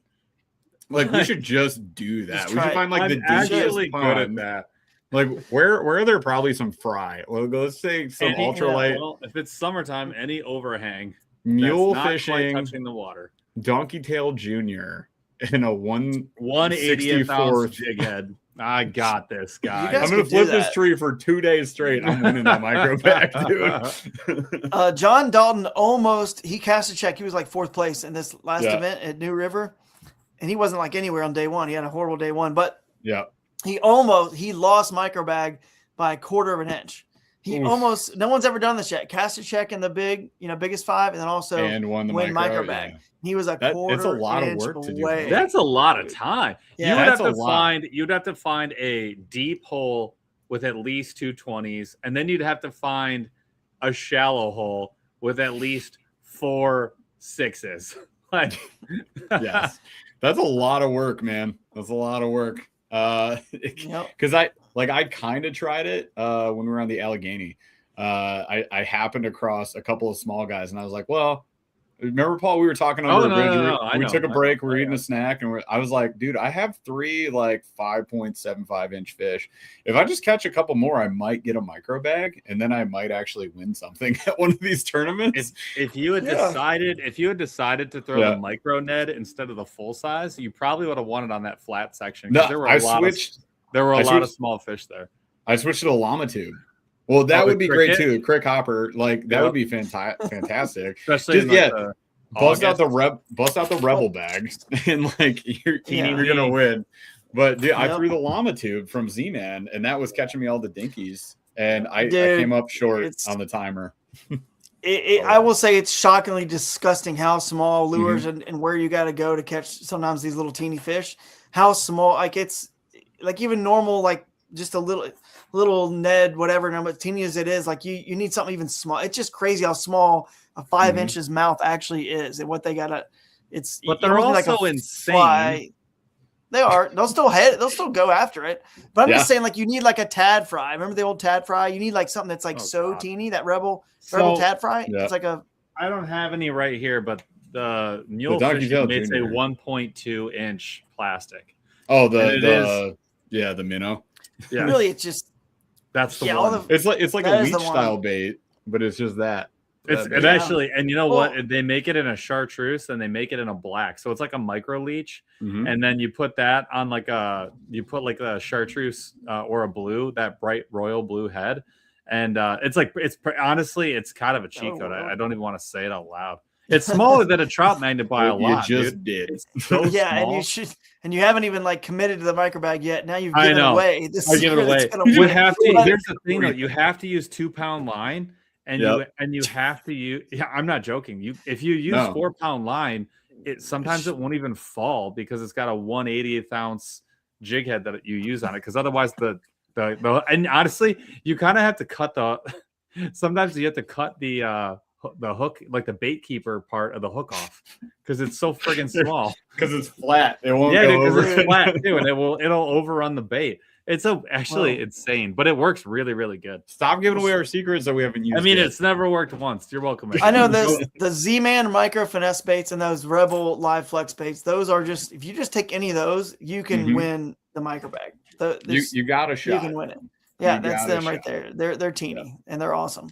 Yeah, good stuff. All right. Other than that, speed around the rest of these because I want to get into some of the crazy. No, let's go straight through it. Measuring device, yes. Photo criteria, we already kind of talked about it. You got to hold your fish the right way. Don't mess around. Everything else is, angler of the year. That's important. If this matters to you, like if you think you're in it, definitely read all this. I think this is more about just understanding that how you can win stuff. It actually ends up, especially for a KS event where there's so many opportunities and ways to win things. Like read the rules of how you can win stuff. Like the GoPro thing that we were talking about, like there's so many different ways to do it. There's an update, the one that people care about. That's the update. Yep. Chris Anderson is in the lead. Ryan Parker, Zach Fuller. Yep. You guys if you scroll down, Zach and Ryan, look, team of the year. They are right there in second place. Number 2, they're right behind Strictly Sail and Kayak B team. That's close, man. Anyway. That's a close game. The Wet Bandits. I love the names that you get on these too. Yeah. If they were watching number 2, they'd be the Sticky Bandits. I don't know what we did wrong in Indiana, Paul, but our team didn't even show up on the team classic leaderboard. Love that for us. So I don't know. We messed up. I didn't even catch that Home Alone reference until now. Heck yeah, dude. Wet Bandits. The Wet Bandits, the Sticky Bandits. Yeah. I remember Sticky, that's STI. Yeah, dude. Definitely find out all the ways that you can win stuff because it does. We talked about first light, last light. We talked about the GoPro footage can win you something. So just read the rules, guys. We talked about a billion times. So Jeff did prepare us something pretty awesome here. We've got like kind of a quiz. Kind of a quiz. And then we'll share that. I'll share that flyer too at some point, and we'll make sure people get to that junior audit tournament.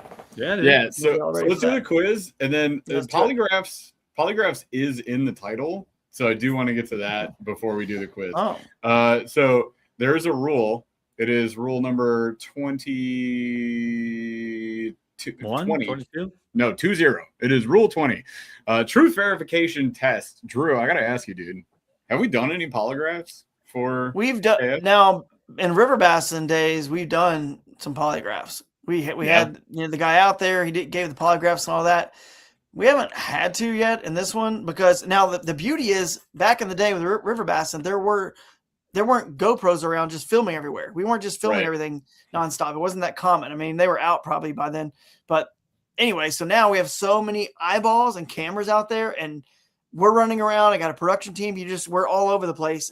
We're kind of witnessing a lot of stuff. So we haven't had to actually, bring out anything that we didn't have like verification of. Cell phones. In what situation? Filming people. In what situation would you be like, get the polygraph? If let's say somebody, let's say somebody.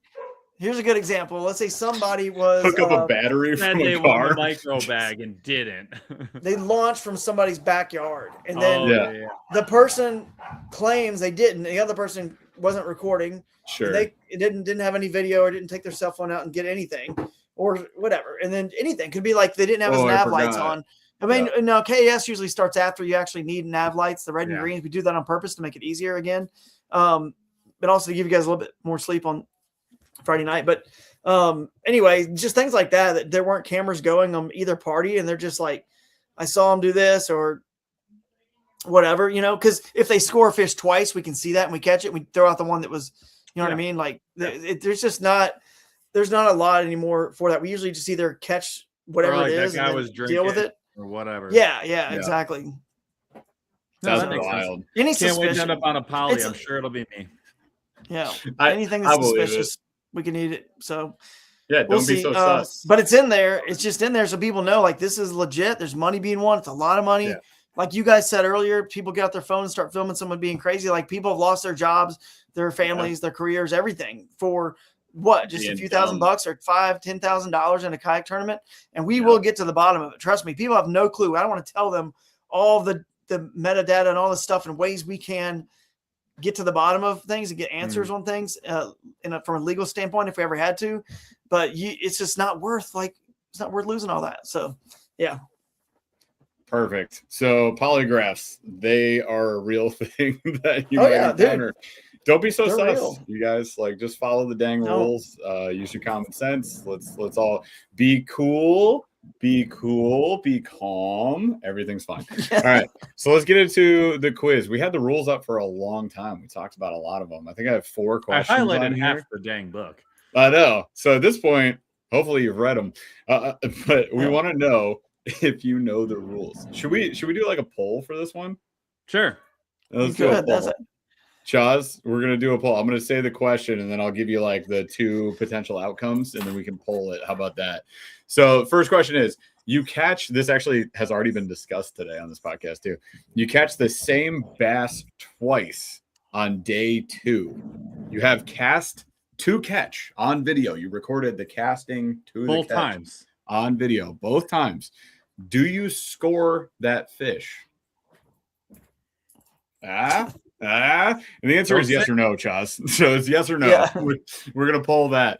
So we'll give you score the fish twice. Yes or no? You caught it 2 independent times. You have camera footage of both catches. Yeah. And this the reality is this bass goofball bit the bait twice. What a fool. I think the reality is they're going people out there will never know if it's the same one. They just put on the board and go unless it's got some obvious mark. Fair. So they're going to probably score it, but the question is, I think what you're getting at is will it count? Yeah, will it be accepted? So is that legal? It's funny. So we have. I was fishing this weekend, and I caught the same fish 3 times. What? Yes, I sure did. Why didn't you tell me that? I was there. Oh wait, no, you were at the. Sorry, that's right. For the weekend, we caught the same fish 3 times.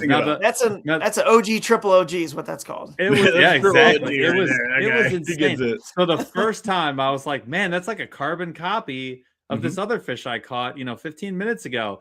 And then I kind of remembered, it's like, oh, it had like a very gray gill plate. It was a very gray gill plate. But I was like, that's probably not the same fish. And I was really looking at the fish though. And it also had like a cut on it. Not like a deep cut, but it was like there was like a group of like 10 scales that were like pulled off.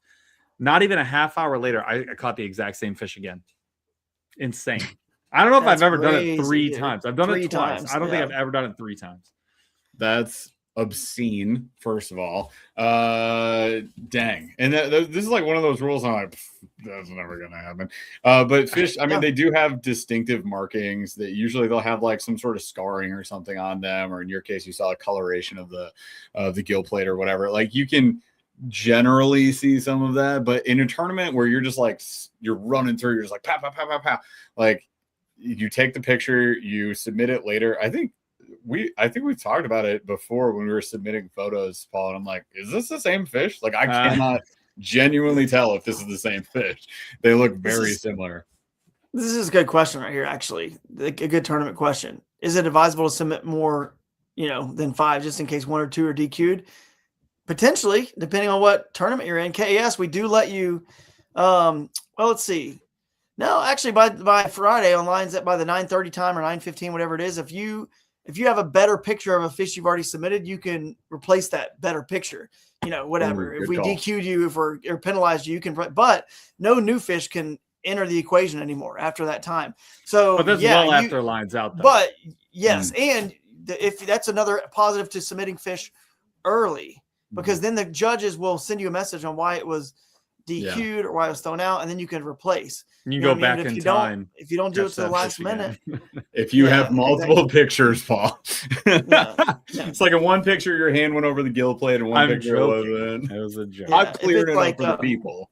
Well, so here we go. So I'm looking at this poll. We got our votes in. This is interesting. 45% said yes, 55% said no. That's like a literal 1 vote difference. The answer is no. You cannot claim that fish 2 times, even with cast to catch footage and individual catches. No, it is only 1 time that you can claim that fish. You can try, but if a good tournament trail should catch it, they should catch it and throw the other one out. And then you're going to complain, but then you're going to also be like, well, I'm kind of glad because now I don't get cheated against, you know what I mean? Against other people doing the same exact thing. Yeah. And although the other thing too is you could only take a picture of the fish one direction. So it's not like you can flip the fish over and take another picture. Like you can only take a picture of I guess depends on which way you're looking at, but the left side of the fish. Right. Yeah, exactly.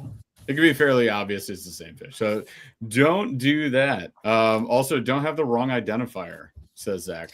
Yeah, that would be a good idea. Make sure you have the right identifier. With the 2-day tournament, we didn't even talk about this, but with the 2-day tournament, there's 2 different codes or 2 different identifier codes that you have to write in. So you have to make sure you have the right one on the right day. Just a heads up if you're doing a tourney. All right. Next question is... hold on. This is actually really good. I like this. Oh, yeah.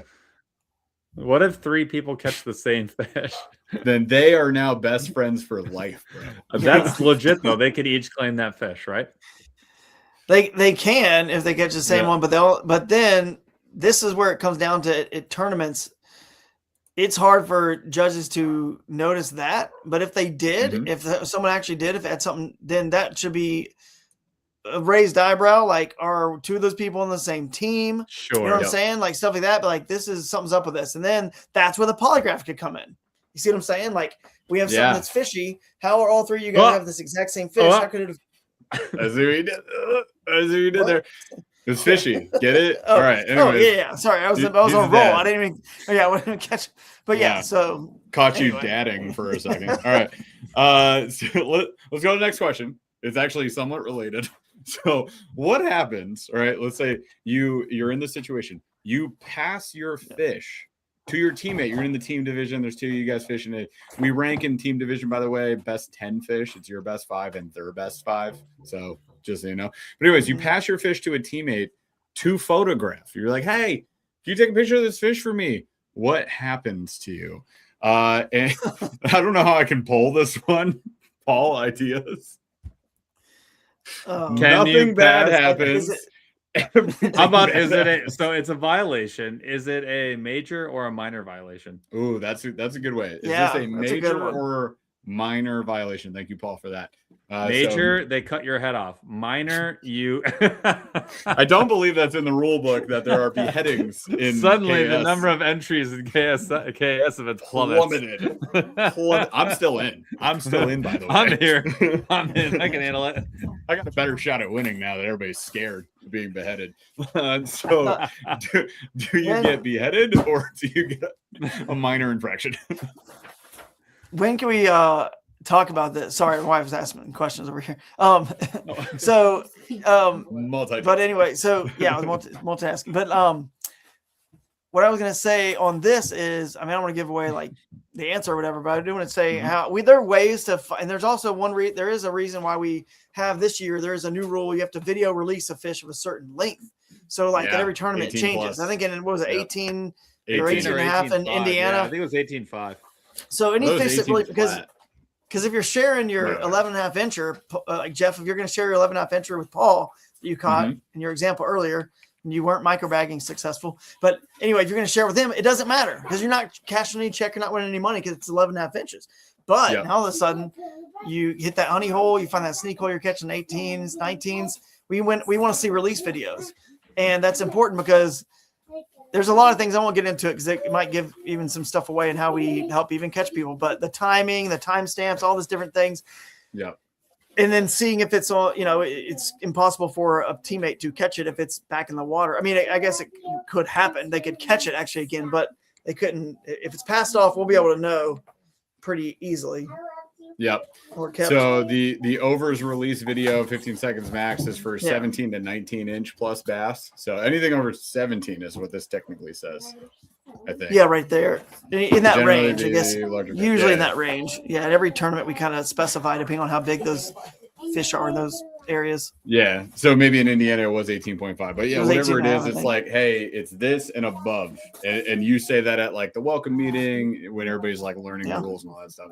And there, I mean, also you do offer like Q&A sessions so people can ask these questions, by the way, if they're confused on the rules themselves. And we don't have to even see those videos. We just need you to do it. That way if someone asks, if there's a reason we need to ask, then you've got it. There. If you can't prove it, then it's like, all right, man, like, you knew that was a rule and there's a reason why we're asking. So maybe your teammate or somebody else has the same fish or something or whatever.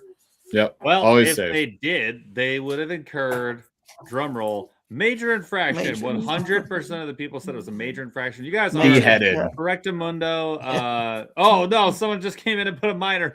Boo. Why? We had everything going perfectly well. You guys had it right. So that was a major infraction. Well done. All right, there you go. It could also, what is that major infraction penalties? There's potentially a lifetime ban. There could be fraud charges involved. This is one of the harshest rules because don't be doing that. What are we doing? Yeah. Like, hey, here, take this fish. I mean, that's outright cheating at the highest level. Yep. I mean, it's not weights in your fish, but it's pretty dang. That's right. And that's only because we don't weigh fish here.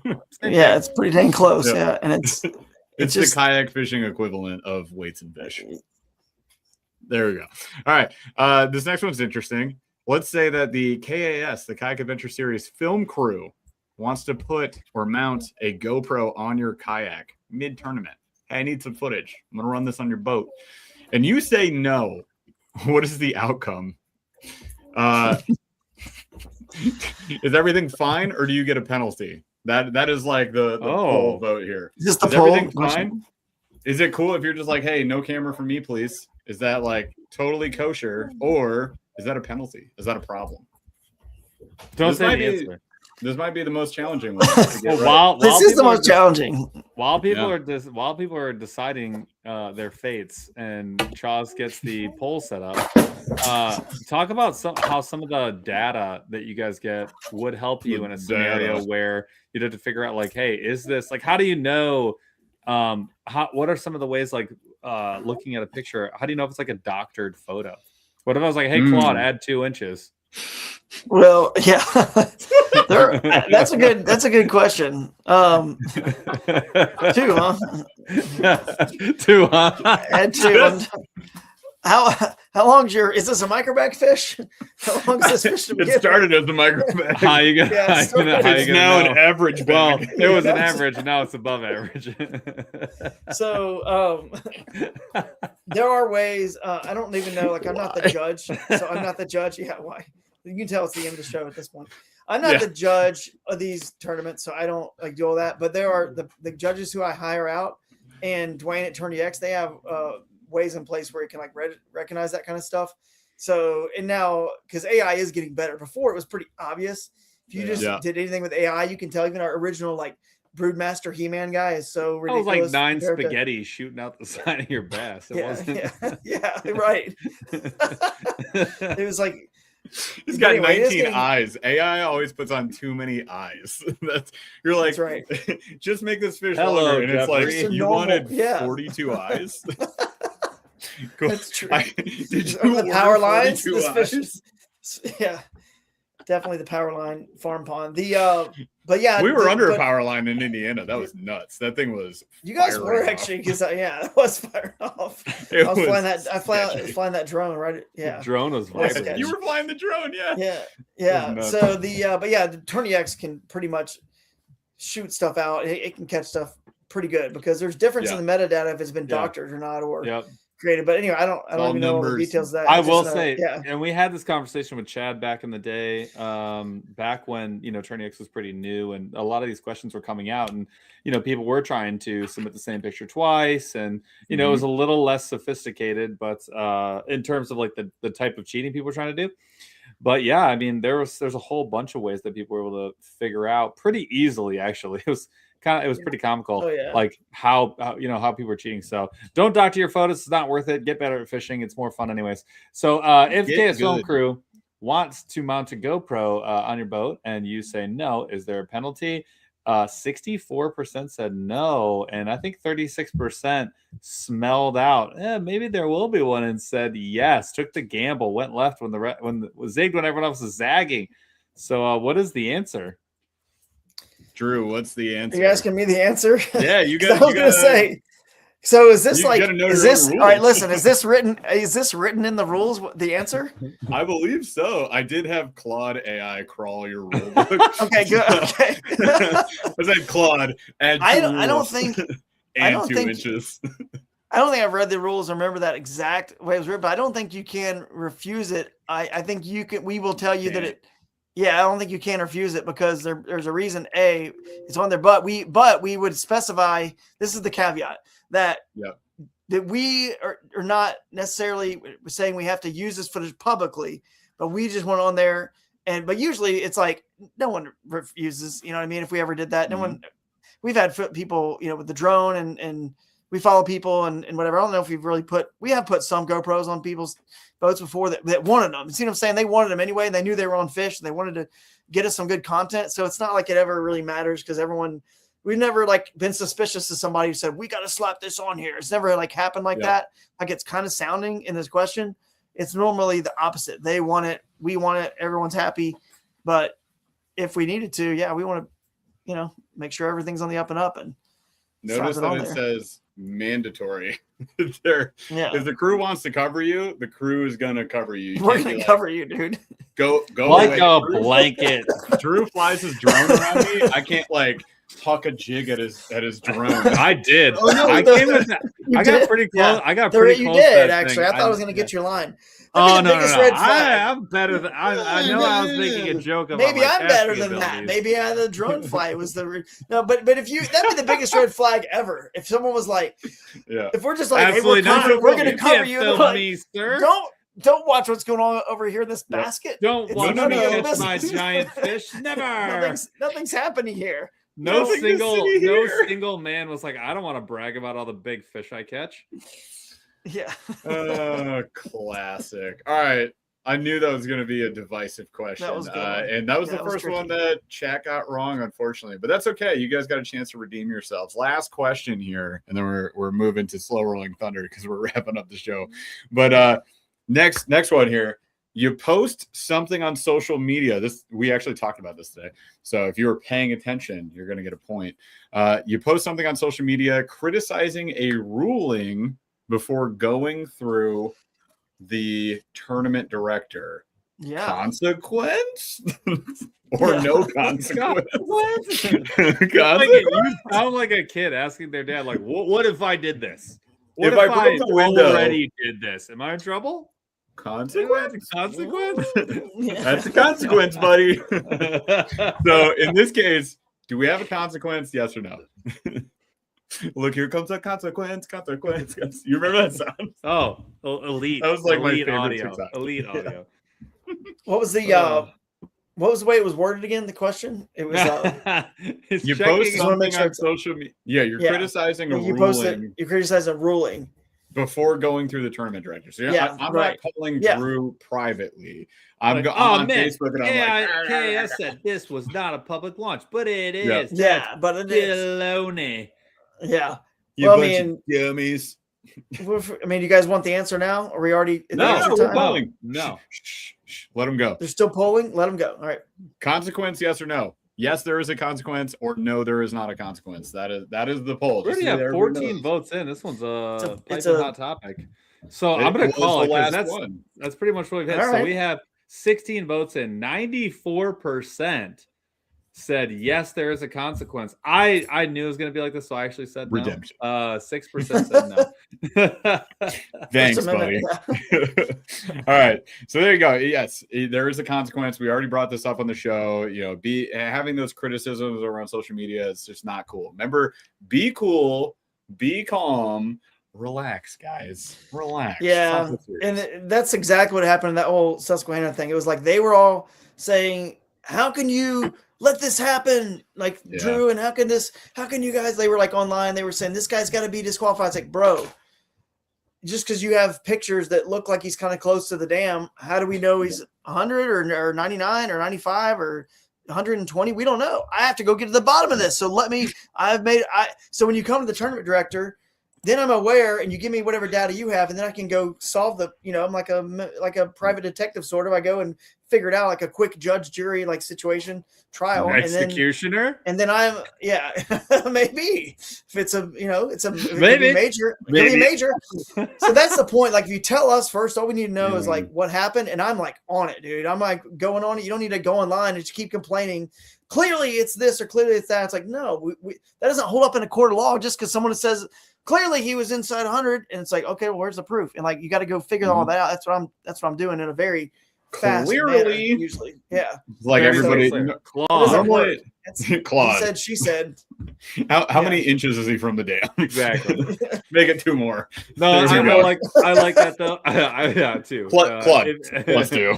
I like that. I do. I will say though, there is a lot of technology that you can't see that's in the background. It is that metadata that is associated with every photo that gets submitted. Yep. There's a lot more than you think. It's a lot more specific than you think. On top of that, when you do have a GoPro, if you're not willing to submit your footage, I think that tells you all you really need to know right there. And if you do have the footage, you have nothing to worry about, which helps. So GoPro can save or end your day, and it really comes down to money. Well, but it does come to just be honest. And you know what? If you did cheat or if you accidentally cheated, we kind of talked about this. Like, just be forthright. Be like, hey, you know what? I may have been really close. I don't know. Here's the footage. Here's what happened. And like Drew said, we do give you the benefit of the doubt when you're being genuine, you're being honest, and we could tell that as somebody who wants to participate in a fair and honest way, if you're following the rules of the road, you're going to be just fine. So the biggest thing is read the rules, know the rules. Yep. And do your best to follow them. And if you think you've broken a rule, just be clear about it and be honest about it. Yeah. Last thing we'll say on KS, I wanted to hit this prize page because it actually came up a bunch. So the next event is the Juniata Regatta, looking at Lewiston, PA. Yeah. So this is going to be a cool event. We will not be there, so it's going to be even cooler. No, we unfortunately won't be there. We'll be at the one after this.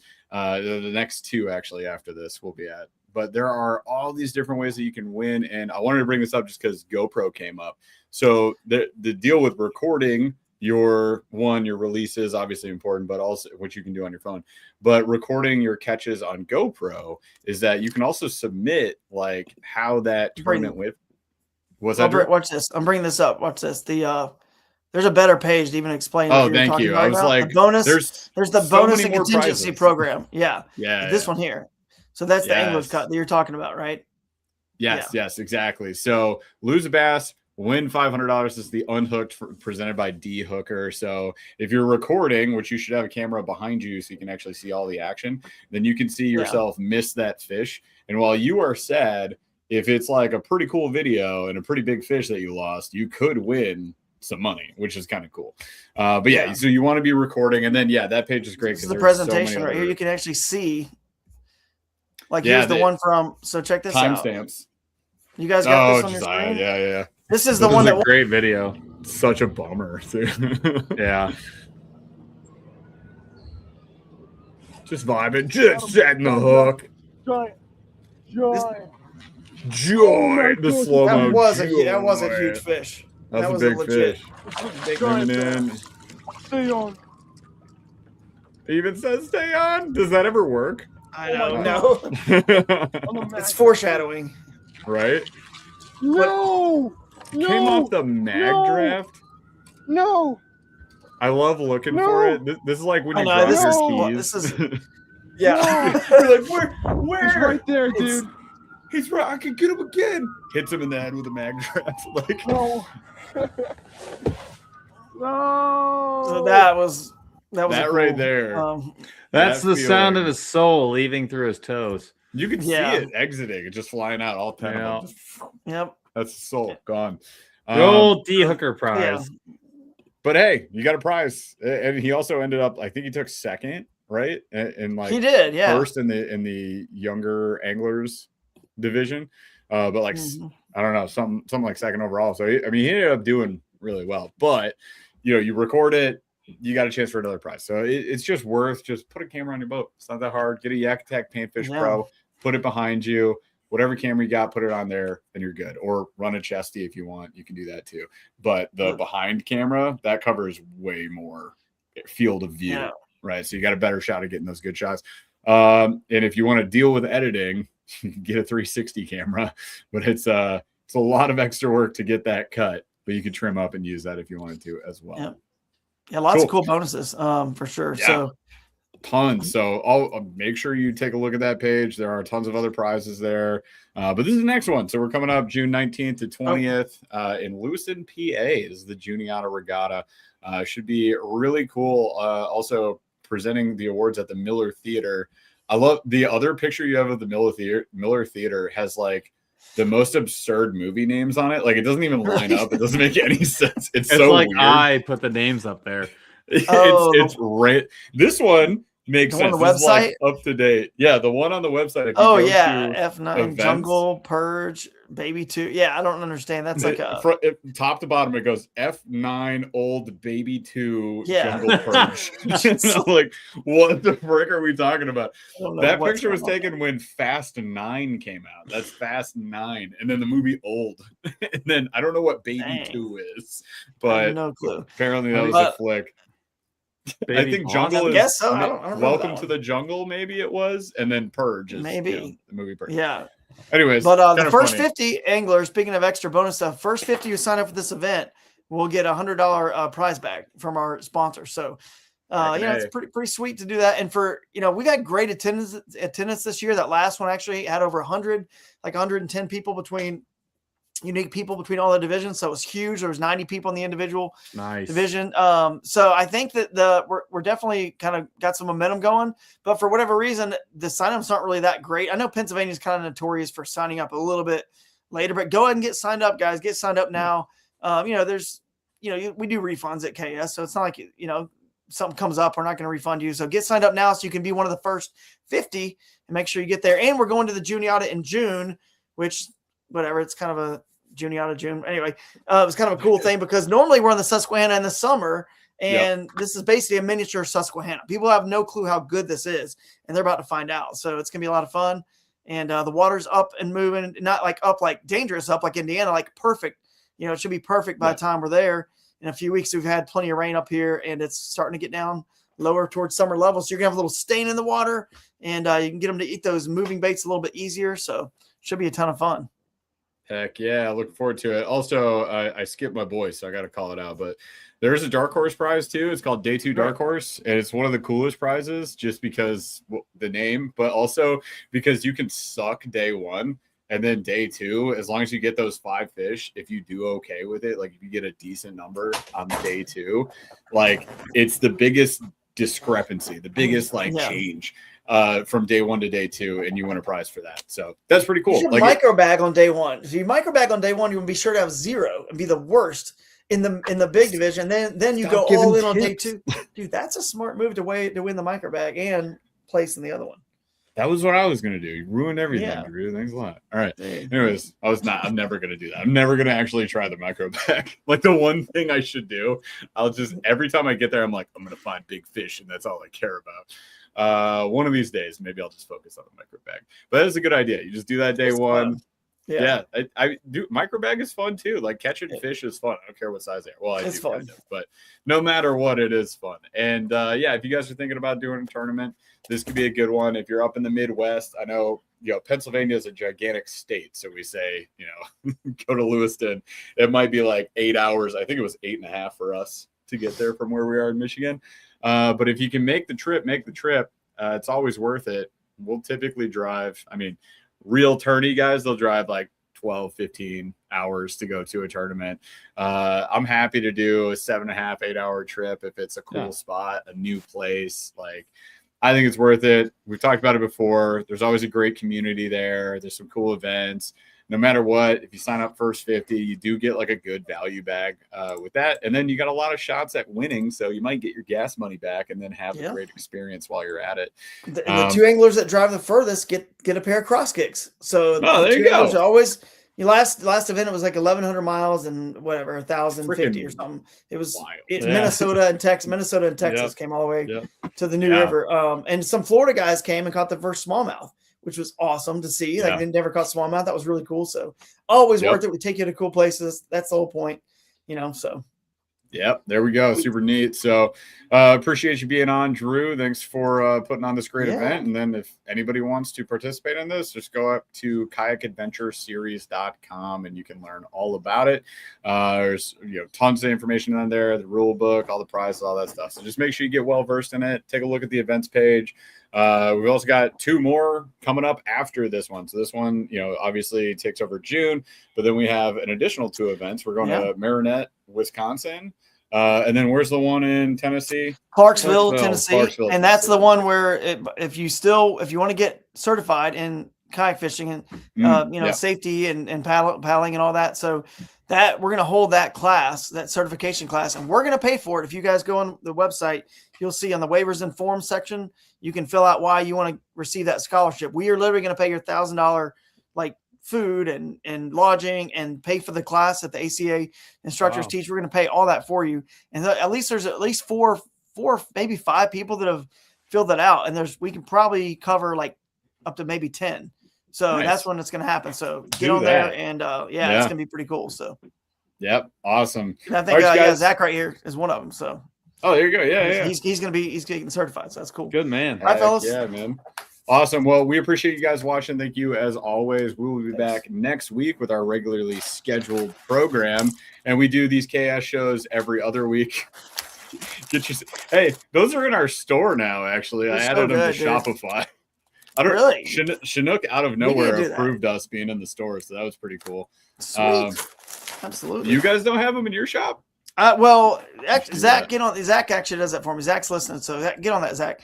If you don't mind. Get on that, Zach. I got him in my store. He's really good. He's good at getting that stuff going, and there's a lot of. We just got to get better at that, like getting more of our sponsors approving us to get connected. So they're good seeds for sure. So 100%. And thanks to Raccoon Creek for being the sponsor of the live streams. As always, down there in the bottom corner, you can see that. So thanks to Dustin, Raccoon Creek Outfitters. Yep. So. Dustin, who was on earlier. We appreciate you, man. Yep. So awesome, you guys. Well, we're taking off for tonight. Appreciate you all hanging out with us, and we'll catch you next time. Charles, take us out.